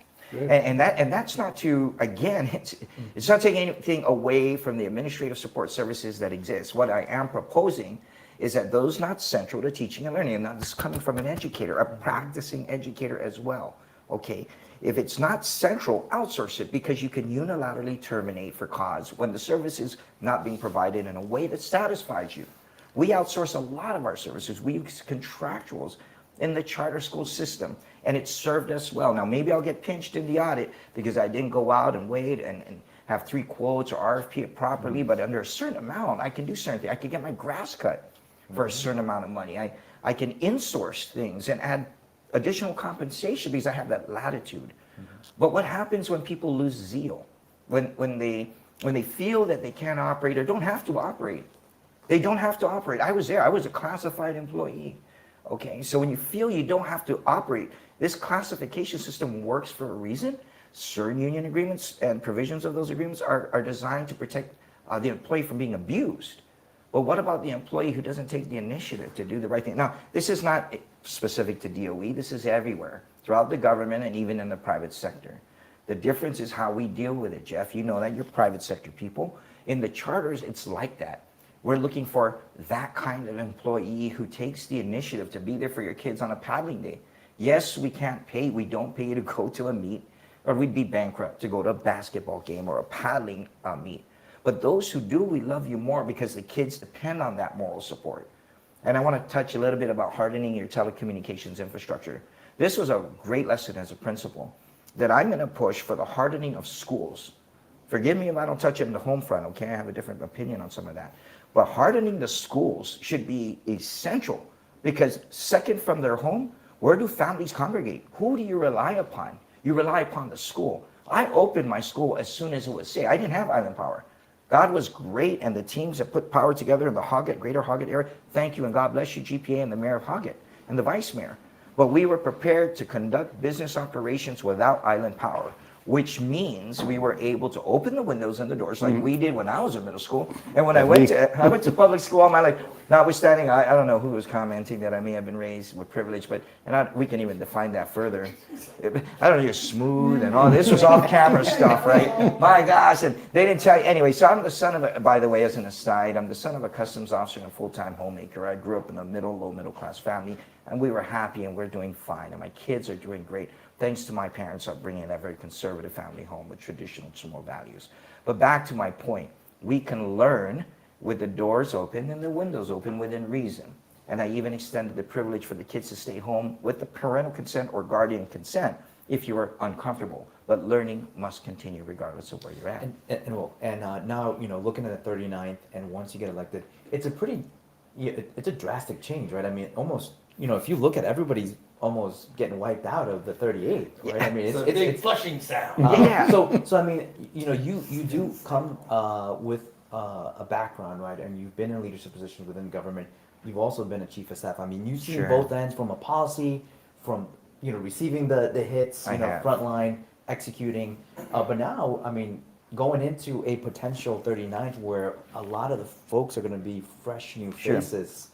Are you excited about that? I am. I'm excited at the prospect of serving in a Republican majority. I was the minority caucus leader in the Republican minority. And I'm also looking forward to the opportunity to bring my voice to the table regardless of partisan affiliation. When I was a freshman senator, I made every attempt to be as diplomatic and as much of a statesman as practical. And my experience as chief of staff, you talk about hardening, that hardened me to the max. And you can go ahead and prod about that, so I'm sure it's coming. But I'm going into the legislature with a firm voice about education, about persons with disabilities, about the revitalization of my Chamorro language and culture, and the Manamko, youth recreation and sports. I'll give you one for recreation and sports. I want to mainstream traditional sports like paddling, which is already part of high school interscholastic. What about slinging and fishing? And what about certain types of grappling that has been evidenced? I don't know enough about that to speak intelligently about it, but paddling, slinging, and fishing, just as important as American football and European soccer. That's on my agenda for change. One suggestion for you, you were talking about hardening the schools, and it's almost every day a pump will go south with GWA near a school, and we'll get an announcement that says the kids are being let out early. Years ago, there used to be a thing where the schools had water tanks. So when the pumps stopped, they could still flush, they could still wash their hands. They didn't have to shut the schools down. And I think that's something that we should revisit. It's a big one, really, because that happens all the time. We got to let the kids out. Well, there's nobody to watch them. You're going to let them out. Exactly. Put everybody at inconvenience. And to be frank, many of these kids would rather be at schools anyway because of the socialization. It's just as important as textbook studying, right, or access to online material. So, Ray, that wasn't even on the agenda necessarily, but I'll put it in there. I think what he's talking about are water cisterns, where you catch water catchment systems in some jurisdictions, Puerto Rico, American Samoa. They still practice that, and it's a great alternative source of water, clean water, as a matter of fact, even for non-potable use, like flushing the toilets and washing your hands. But we always should have access, as we do at our school, to filtered drinking water if that's your preference, and or filtered water in times of distress or disaster preparedness. So that's a great contribution. It's not intentionally left it out. It just wasn't. No, it's Wally Tronowski, the late Wally Tronowski at Tanks a Lot. I think he was one of the guys that would build these kind of what's the word, boilerplate. Here's the tank, and here's the water lines that come into it, and there's the water lines that go out, and there's a little pump mechanism that runs, if it's got electricity. And they over at Carbolito, where I used to live, they had a big couple of tanks there. Yeah, so that's some of the things. I have a couple more, though, and this is to provide relief to families in the private school systems as well. Having come from Father Duenas and seeing my father almost pull me out because he didn't have enough overtime to pay the tuition, we understand the struggle, because there's this fallacy of thinking, this misconception, this disinformation that private school kids are privileged kids. I don't necessarily agree with that. I've taught at St. John's. I'm a Father Duenas private school graduate. But we struggled. My father struggled for that. I had to sell my car when I was an elected official at the time, making only $55,000, so that I could pay my son's tuition and fees to get his actual diploma on his graduation day. And here's what I would like to do. I'd like to see a $2,000 tax credit. Now, we're not cutting checks to families, But if you have a liability to the government, I'd like to see 2,000 or 25% of your tuition, but not to exceed 2,000 or 2,500, be taken against that liability. Because what you did effectively when you sent your kid to Father Duenas or to St. John's or Harvest or maybe even homeschool as well, you took yourself off the dependency of this government to provide all those basic services, didn't you? You still got to give your piece so that society can carry on. There is a role for state education, but it's not the only role. I refuse to accept that. And I refuse to let parents continue to suffer and carry the bane of people thinking that because you send your kid to Father Duenas, that's you elect to do that, and so you forfeit your $13,500 to the people. No.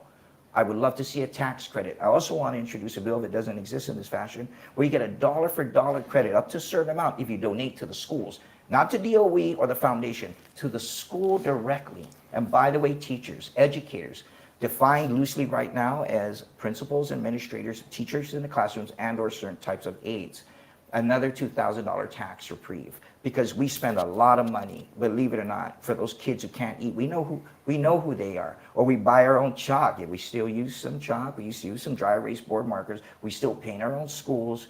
And so a tax rebate to those companies that you were referring to as. I totally agree with you, because I went to GW, graduated, many years ago, but I have sent my children and all my grandchildren to either Notre Dame or Father Duenas, and still I'm paying tax for education. It's that way back, it was like $8,000 a year is what they said we're paying for public education, right? Oh, but they get to use the school bus. They get to use the Guam school bus. That's so nice, those beautiful buses. And that's another thing. SPED, Special Education Services. First of all, they try their best to do their best. No taking away from them. But there's certain bureaucratic hurdles that they have to overcome to even make it to my classroom. There are many challenges. I'll give you one. When the SPED buses went down, my deaf and hard of hearing students couldn't be transported from home to the bus station to my school because I don't know what happened to the van or the bus. What I do know is for almost 2 weeks they couldn't be transported. So guess what our teachers did? And I'm sure we probably broke a regulation because we shouldn't be transporting our kids. We said, to hell with that. Thankfully, the Deaf Hard of Hearing Academy teachers and interpreters went out and picked up their kids. And I provided gas stipend. We provide gas cards on occasion. That's nice. Yeah, it's the least we can do. $20 is nothing these days. But they love their kids enough that they go pick them up. I want to replicate. I want to create our own. We're going to pilot our own charter school system. By the way, busing system. Special shout out to all the charter schools. We're now self-organizing to form an advocacy group so we can petition the United States government through grants and other federal forms of financial assistance that are competitive in nature as well, because nobody's doing it for us here. And that's not to take away from DOE or the clearinghouse, because I'm sure they're trying their best to do good things for the students. But there's a special fund for charter schools that haven't been tapped to the fullest, and we have every intention to take full advantage of that starting this June. We're going to go to the United States Department of Education Office of Secretary of Education to introduce ourselves and let them know who we are and that we're applying and we're going to compete. Quick question. We've recently added to the capabilities of charter schools. I think they've added another 2 slots for charter schools on Guam. Should we just permanently lift the cap? And if there's enough interest in the special vocation and situations that we can educate our kids in differently, should we have more charter schools? Ideally, yes. If all pistons were firing, I think what needs to happen so we don't become the victim of our own successes is we need to have that holistic approach to education, to sit down at the table and find out which schools are doing what well and what's failing, because we don't want to be that monolithic entity that doesn't report or that has gaps that we're not tracking. So no. And also, by the way, I think it has to be a lot more deliberate, Ray. I don't think people could just kind of shoot from the hip, and not that they're doing it, but we need to have healthy debates on the types of charters that come into the system. I'm not advocating for a monopolistic approach, like because we're career tech, we should have a monopoly on construction and this and that. That's not what I'm saying. What I'm saying is you can only have so many at the same time in the same space before you start cannibalizing yourself in other schools. Now, yes, I'm a believer in the market system. You go to the best possible school, but you got to do it in a way that doesn't shock the hell out of DOE, because what do you do with the classified people overnight? We're talking overnight, tectonic shifts. You lose 200 teachers right now in DOE. they've got bigger problems. And I think we can handle the timing of the change. I'm not saying no, I'm saying let's be methodical and thoughtful about it. Yeah. So clearly, folks, there's a lot Be a to fun be debate. said, and some really good people saying it. Like, share, and subscribe to the diaspora out there in the mainland United States of America. These are the people that are running your island. These are the folks that are caring about how the community is doing post Typhoon Sinlaku. And if we could, we're running up against the clock. I mean, it's an artificial one. If you want more of this, come down to the restaurant, and we'll continue the conversation. But before Senator Castro has to go out there and probably cut the grass down at the charter school. That's not far from the truth. No, I know it's not. So this guy literally walks the walk. You know, he doesn't just talk this good. If you're wondering how to get your kids to be able to be this eloquent, to be this presentable in public, have them join the Youth Congress, because I think he might have been a Youth Congress guy. There you go. See, I told you he had these misconceptions, and that's different. No, I was in a youth. I wish Well, I you're wearing had. shiny shoes. I'm still paying for them. I'm hoping to return them before 12 back to Macy's so I get my money back. Oh, that's what my wife does. Right? I just bought it for the moment. No, yeah, actually, no, I didn't. I wasn't in Youth Congress. The closest I got Did it. you get elected? That's okay. That's okay.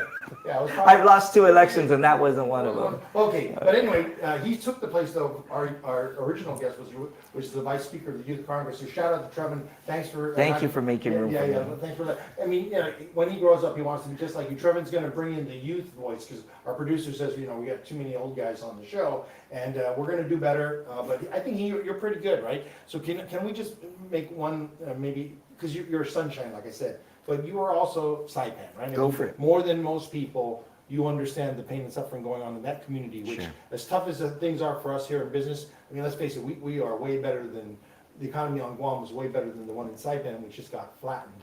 And so they're going through their own motions to recover, and Will knows more about it than most of us in studio, just because he was intimately involved with the government. Sure. That being said, you know, typhoons teach us how to be homeless, right? We all prepare for our roofs potentially to fail, or our buildings. We act like something terrible is going to happen, and then usually it doesn't. But it's only because of the hard work of everybody at home.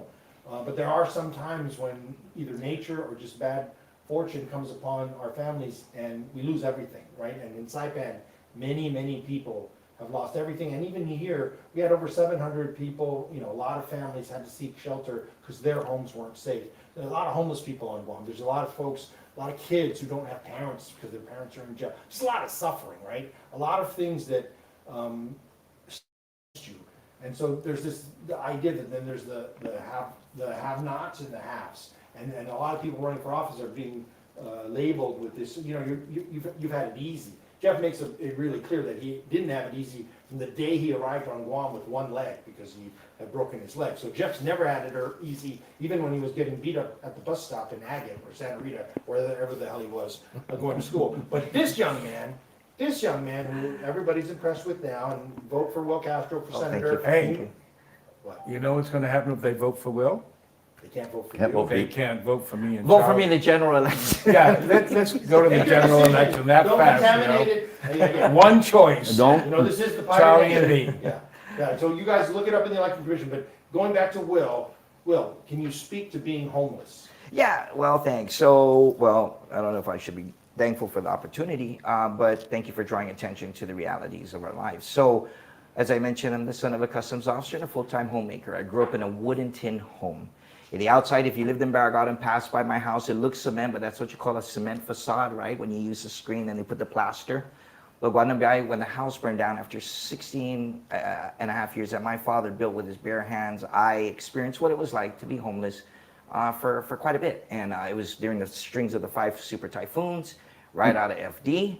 I started out in as a accounting major, and I went to the leadership at the time, and I said, hey, I just lost my house. My father's he's not holding it together right now. Is there anything you can do to provide financial assistance? And believe it or not, I got this cold response. We just don't have programs for people like you. And I think that kind of pissed me off and forced me into public advocacy.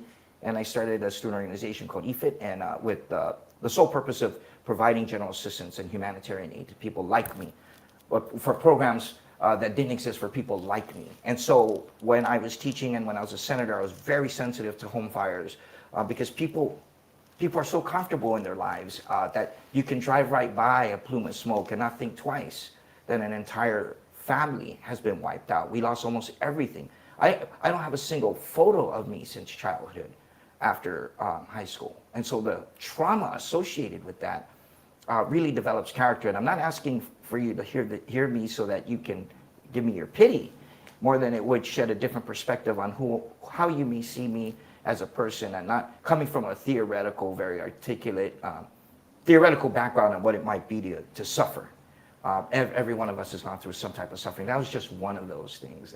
And government services. No, but I was setting you up. I hate to break it to you. This, yeah, go for it. I'm waiting for it. So you also were the governor's appointee to the Guam Hospital when it was in a state of emergency, right? Sure. So they sent you down there with great fanfare, and you were going to go fix their economics, which, by the way, I mean, their skilled nursing unit is a mess, money loser. Only half of it servicing the Manamku, the people you love. But more to the point, at that point, there was calls for that place to go under federal receivership. Sure. So you and a board appointed, I think, by Governor Eddie Calvo, was that right? Yes. Yeah, Governor Calvo sent you down there, and then you arrived into a building that did not meet local fire code. Sure. It essentially was a fire trap. And if the babies in Guam were born into a fire trap and that place went on fire, which it has now gone on fire 4 times, Senator Castro, since Mawa. Sure. During the last big storm, it had 2 fires right beneath the Ogie Ward. So, sir, you as a home fire survivor, can you say something that can make me feel better about the fact that Governor Lulian Guro and Josh Noyo perpetuate the fire trap, which is the Guam Memorial Hospital? Can you speak to me as a citizen? How am I supposed to feel? What can I do so that I can wake up tomorrow morning feeling better? I'm hoping the next crop of legislators have the fortitude to move forward on the existing footprint. Dr.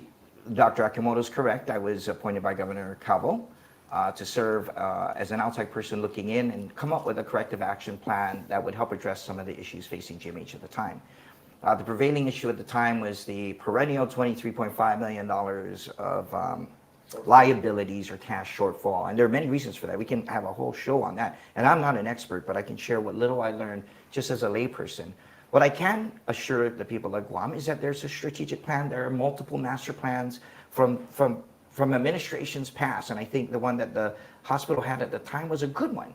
It was a good one to adopt solar. It was a good one to develop the property across the hospital into a multi-level parking with solar so that there'll be sufficient parking. But the most important part to me was the demolition of the Z-Wing and the reconstruction of this building called the Z-Wing. And to the common folk like me, what that meant was you can literally go across a line, in this case a corridor, into a building that was designated to provide specialized medical services. Now, why is that important? It's important because the Medicaid, Medicare system, the way it operates is you can only have so much money be reimbursed by the federal government in emergency care, right? And then you literally have to check them out and do an outpatient service intake. Forgive me if I'm getting this all wrong, but let me just recap this from a lay person's perspective. Literally going from this bed, hospital bed, emergency, to the next room to get specialized care so that you can continue to receive a reimbursement rate of so much from the federal government. But as a community, as a government, we didn't do that. And so we're forfeiting tens of millions, in my opinion, as Medicare. Am I wrong? No, this is where we're always going to disagree, right? Okay, because you're that's so fine. smart and you're apparently an accounting major, so that's brilliant. Almost. I'm sure our I'm a investors teacher. love what you just said. I'm a teacher. But, okay, you're a teacher now. But the thing is, dude, the place is a fire trap. I Keep agree. walking by the fire, just like you said. I agree. All the villagers in Barragata, they're just walking around, right? Meanwhile, your house is on fire. Sure. The fucking hospital's on fire, buddy. And every single stinking senator and governor since Governor Calvo, has ignored the life safety code. The only person who got it right was Felix Camacho and Mike Cruz, and they got Joint Commission accreditation. Supposedly that made us better. But the point is, we're living the nightmare now, and I appreciate what you did. The board does it every 4 weeks when they have their meetings. They talk about everything about fixing the fucking electrical panel. Oh, man. Help me out. Yeah, I'm sure management can do that without senatorial approval, declaration of They're running emergency, and do another an budget. emergency You know procurement. what the budget is now that they're asking for? $310 fucking million. No, that's for the new medical complex, right? No. That's for the operational budget of the current piece of shit hospital that the government of Guam put all the pregnant ladies and the sick babies in during the typhoon. They said, come to our fire trap. Put your families here. We'll take care of you. And so you know what Dr. Ed Blount did when he came off his shift right in the middle of the storm? He said, I'm going home to take care of my family. And then they made him feel like a piece of shit. Wow. GMH and the government of Guam has a real problem, and I'm sorry, I mean, because if we keep talking about all these other things but not fixing the basics, then Ray can't go on the air. Because if he talks about the fact that, you know, his red pen doesn't work or his blue pen doesn't work, the tower in Menengan won't be functional. You got to do the hard things first. But the hard thing is a reduction in force, Yes. and find the people that aren't. Or people do their job, right? You know, and the things, when they don't do their job, you can't pat them on the back and say, hey, you know what, why don't you take a trainer course? I'll send you off island. I mean, how many reports have come back and said that one of the things it needs to do is anybody that's not directly involved in patient care needs to go find someplace else to work. I'm mad at every fucking No. We spent $1 million. We spent $1 million to add 39 parking spaces. We could have eliminated 39 people. 2 old Filipino dudes who work like every other day for 4 hours and then they get heat stroke. That thing's taking a year to build the parking lot that doesn't look anything like the one you designed. Charlie and I could have knocked that out in a weekend. Oh yeah. Dude, just get the Home Depot people over there. And the panel, the panel. $5 million. Yeah, that's right. You spent $5 million on plan. And we did a study that was completely free. You know, At UOG. At UOG, my master's class, my students, Yeah, we prepared over a 100-page report. Governor Liu, you And- suck. and- You know, the thing and is, there was- all the solutions are here. You suck. You suck. And you know, it outlines all the things that need to happen, but it's the execution. I mean, how long are we going to talk about this panel? And it's really unfortunate because it's going to take something really It's horrific already to happened happen. 4 times. There have been 4 fires, Charlie. Yeah. The last typhoon, the nurse came outside crying, and it was Jane Forrest's daughter. Since You know, 2018. you know, that's the thing. We have so. It is a. I like it though because every show I get to say "fuck you." Hey, well, that's 12. And it is past Keeping 12. track at home? I have a lunch day. You know, everything about this show is setting new records, including the time that we're going to finally sign off. So maybe are we going to still dance, or are we going to play the game? We might have to There's cut a some of game? that out. Yes. There's But a I think game? we should dance because these 2 guys can dance. There's a Okay, game. We'll go to play the game, and we'll be just brief, and then we'll go to. Does your guest? No. He's just here for the hamburger. Okay. The Wagyu burger. Thank you. Okay, so we're gonna play the game, and for those of you. Sorry, buddy. No, don't. That's fine. You're gonna have to dance. Oh, Next to okay. Charlie, who is our best dancer, and so you should. I don't wear funny hats or dance. Did you notice I'm wearing one here? I noticed, yes, thank you. You look good in that. Thank you very much. I want you to wear that on the Hey, air all thanks, the time buddy. when I'm watching you. Okay, so for everyone who is listening on Still internet listening. land, you can go to hafahour.com to play the +1 and -1 game. The whole point of this entire game is to give any candidate, whether you're a gubernatorial candidate or a senatorial candidate or you're running for Board of Education, the point is to give a +1 or -1 every week based on performance. Everyone here on this panel will choose a +1 person, just one candidate, and a -1, and explain why you've chosen that person for the week, so that Guam can understand why it's important to vote and how to think about the voting process. So wait a minute, did you just open it up to everything, so we don't have to just stick with the gubernatorial? No, but we're still sticking with the Okay, so we're still gonna do the gubernatorial. gubernatorial until we get. Where's the pictures of the candidates? Well, I think we're running out of time, so we'll just say it, Okay, you know, sige, people can sige, imagine sige. your face, right? So Yes. Jeff, you wanna go first? Okay, I'm gonna give my +1 to me and Charlie because we're happy to serve you and we want your vote. And I've had so many people come here and tell me they are so tired of politics on Guam. They are so pleased we're running. And I told them, I said, you know, you can only vote for us. You can't vote for senators, even though I really like you, Will. Now I want to vote for you, you know, but I can't, okay? He's got my -1. So you get one choice, make it me and Charlie. And my -1 is for Josh and Lou for allowing things to get to the point that me and Charlie have to run, try to make things better for the people of Guam. That is a shame, yeah. Okay, so I'm gonna give my +1 to Charlie and Jeff because Charlie gives me free beer over at Beans and Barrels, and Jeff gives me free burgers and fries over here at Pirates Cove, and I'm hoping for some kind of a subsidy once they are elected governor and lieutenant governor. And likewise, this town has gone backwards. We're headed in the wrong direction on Guam, and frankly, for all the money that is paid in taxes and all the people that call Guam home, we deserve much better. And so since Lou and Josh are the ones that are in there, even though it's Josh and Tina that are running, I'm sorry, I'm going to have to give you a -1 on this, because you could have been part of the most productive years in the history of Guam. All 3 branches of government were run by Democrat women. This should have been the most productive time in my life, and it didn't turn out that way. We went backwards. So it is what it is.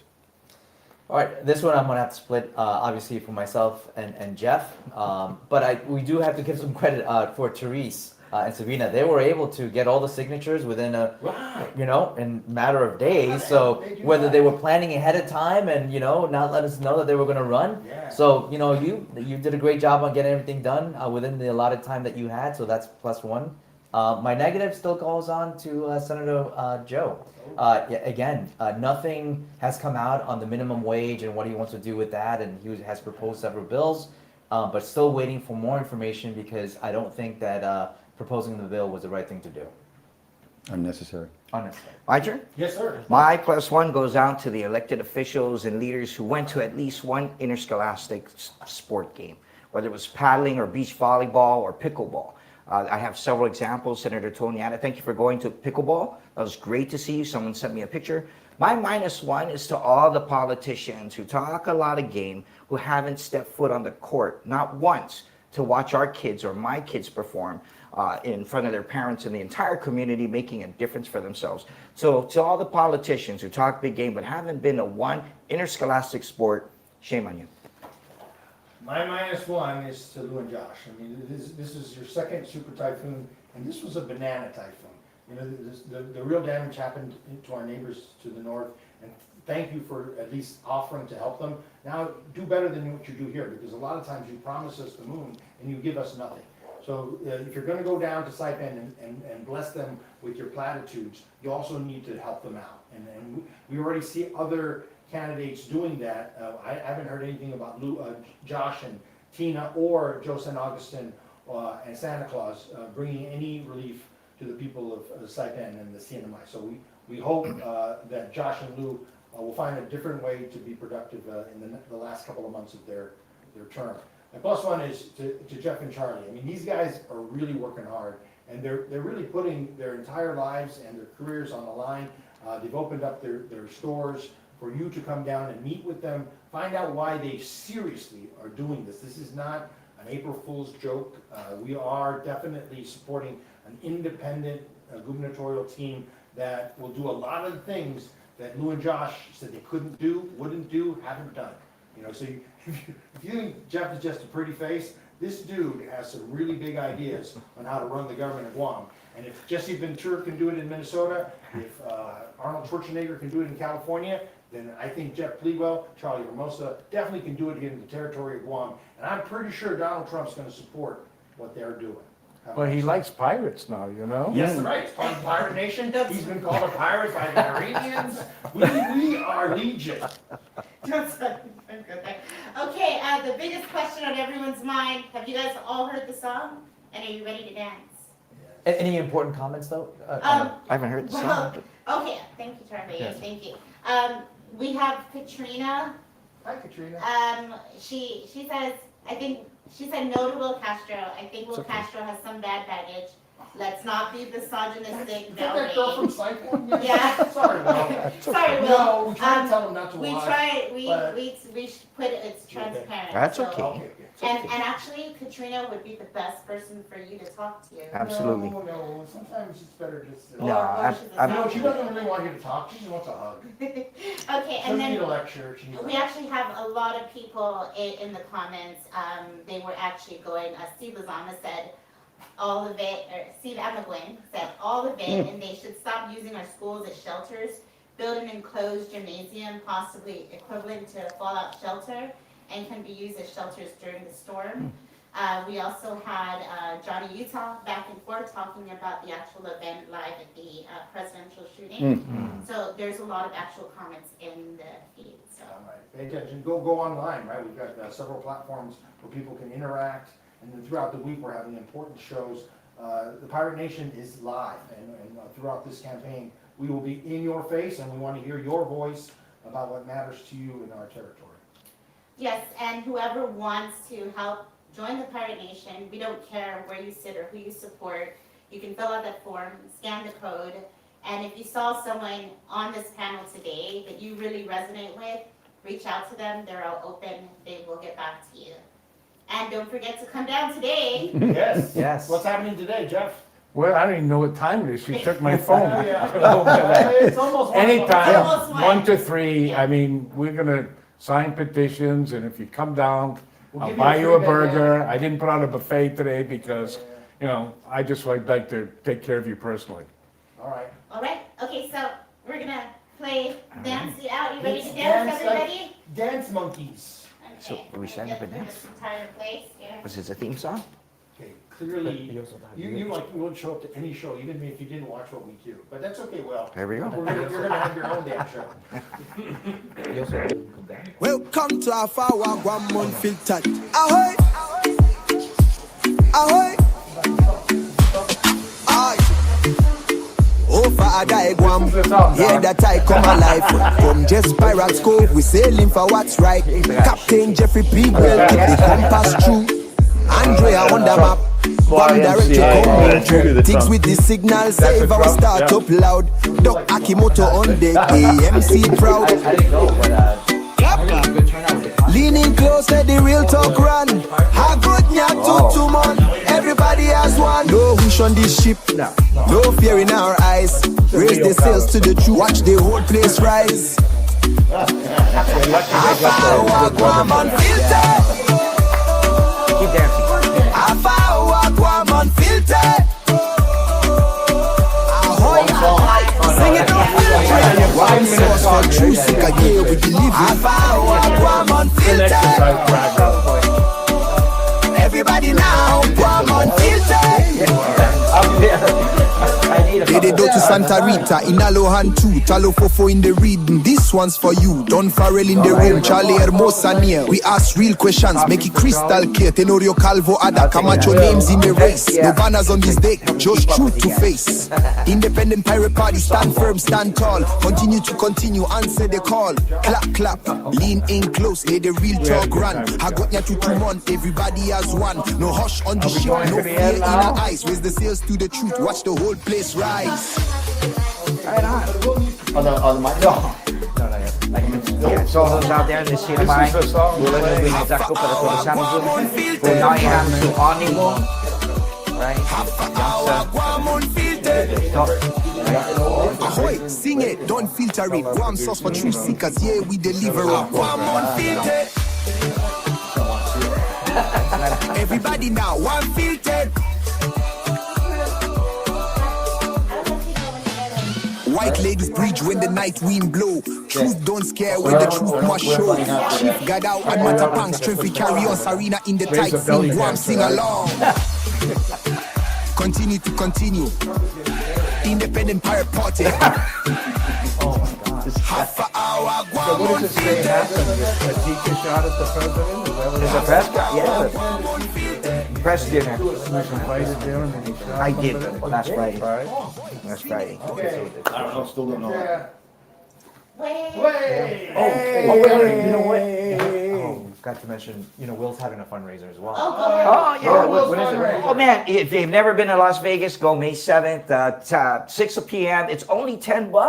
Where is it? Las Vegas. In Nevada? It's a karaoke bar. In Antigua? In Antigua. Okay, and it's only $10. And my friend said, why only $10? I've been out of circulation for so long. I need to have a friend raiser. So come on out. You can buy a gallon of diesel. So when is that? May 7th, that would be a Thursday. And how do they Evening. send you a message? Just come on down. Yeah, you can message us on Instagram or on Instagram at Will Bring Will Back. Will Castro for Senator. Okay. Thank you. Where there's a will, There's a way. Oh, that's a good one. Is that a... That was the older one, yeah. Oh. Or tell it to tell it. Everybody, can you tell them to come down? No. Everybody come to Pirates Cove. Yes, enjoy good food, good conversations, and good drinks. On the beach. Oh, yes. Buy Don Farrell's books. Yeah, yes. And Clever Pirates Cove's hats. That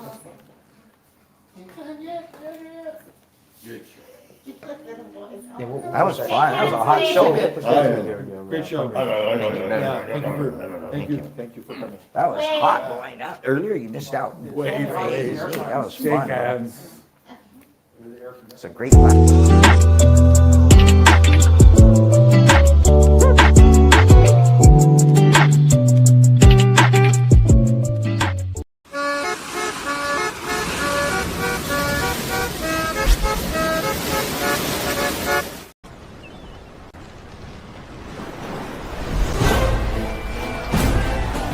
Time to go.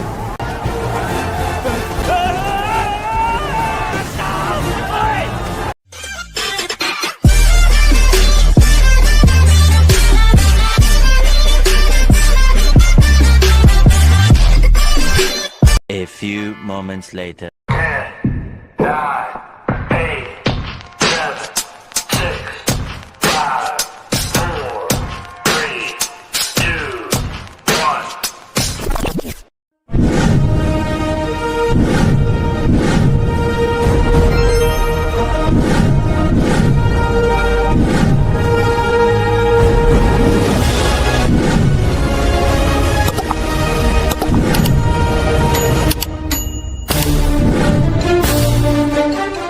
And each story is told in a different way. Sometimes I hear the same birds singing from past weeks, telling of their adventures since last seeing each other.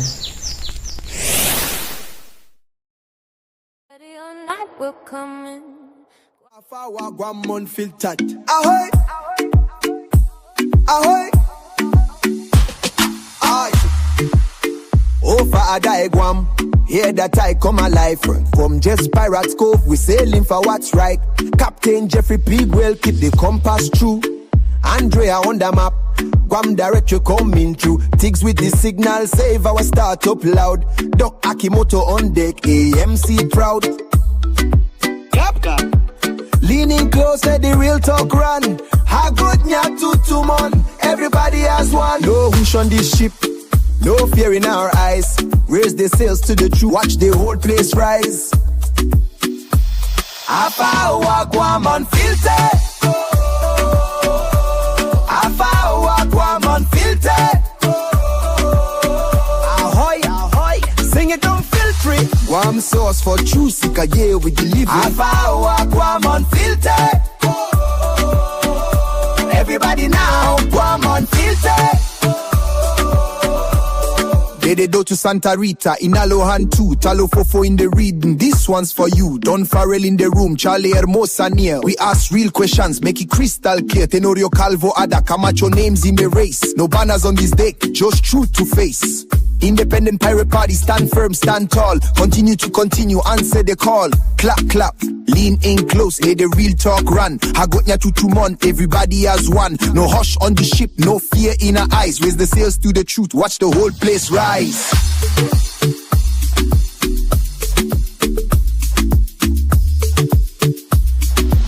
Hafa Hour, Guam Unfiltered. Hafa Hour, Guam Unfiltered. Ahoy, sing it, don't filter it. Guam sauce for true seekers, yeah, we deliver it. Guam Unfiltered. Everybody now, Unfiltered. White ladies bridge when the night wind blow. Truth don't scare when the truth must show. Chief Gadao and Matapang strength we carry on. Sarina in the tide sing, Guam sing along. Continue to continue. Independent pirate party. Hafa Hour, Guam Unfiltered. Hafa Hour, Guam Unfiltered. Ahoy, sing it, don't filter it. Guam sauce for true seekers, yeah, we deliver it. Tune into Hafa Hour, Guam. Welcome to Hafa Hour.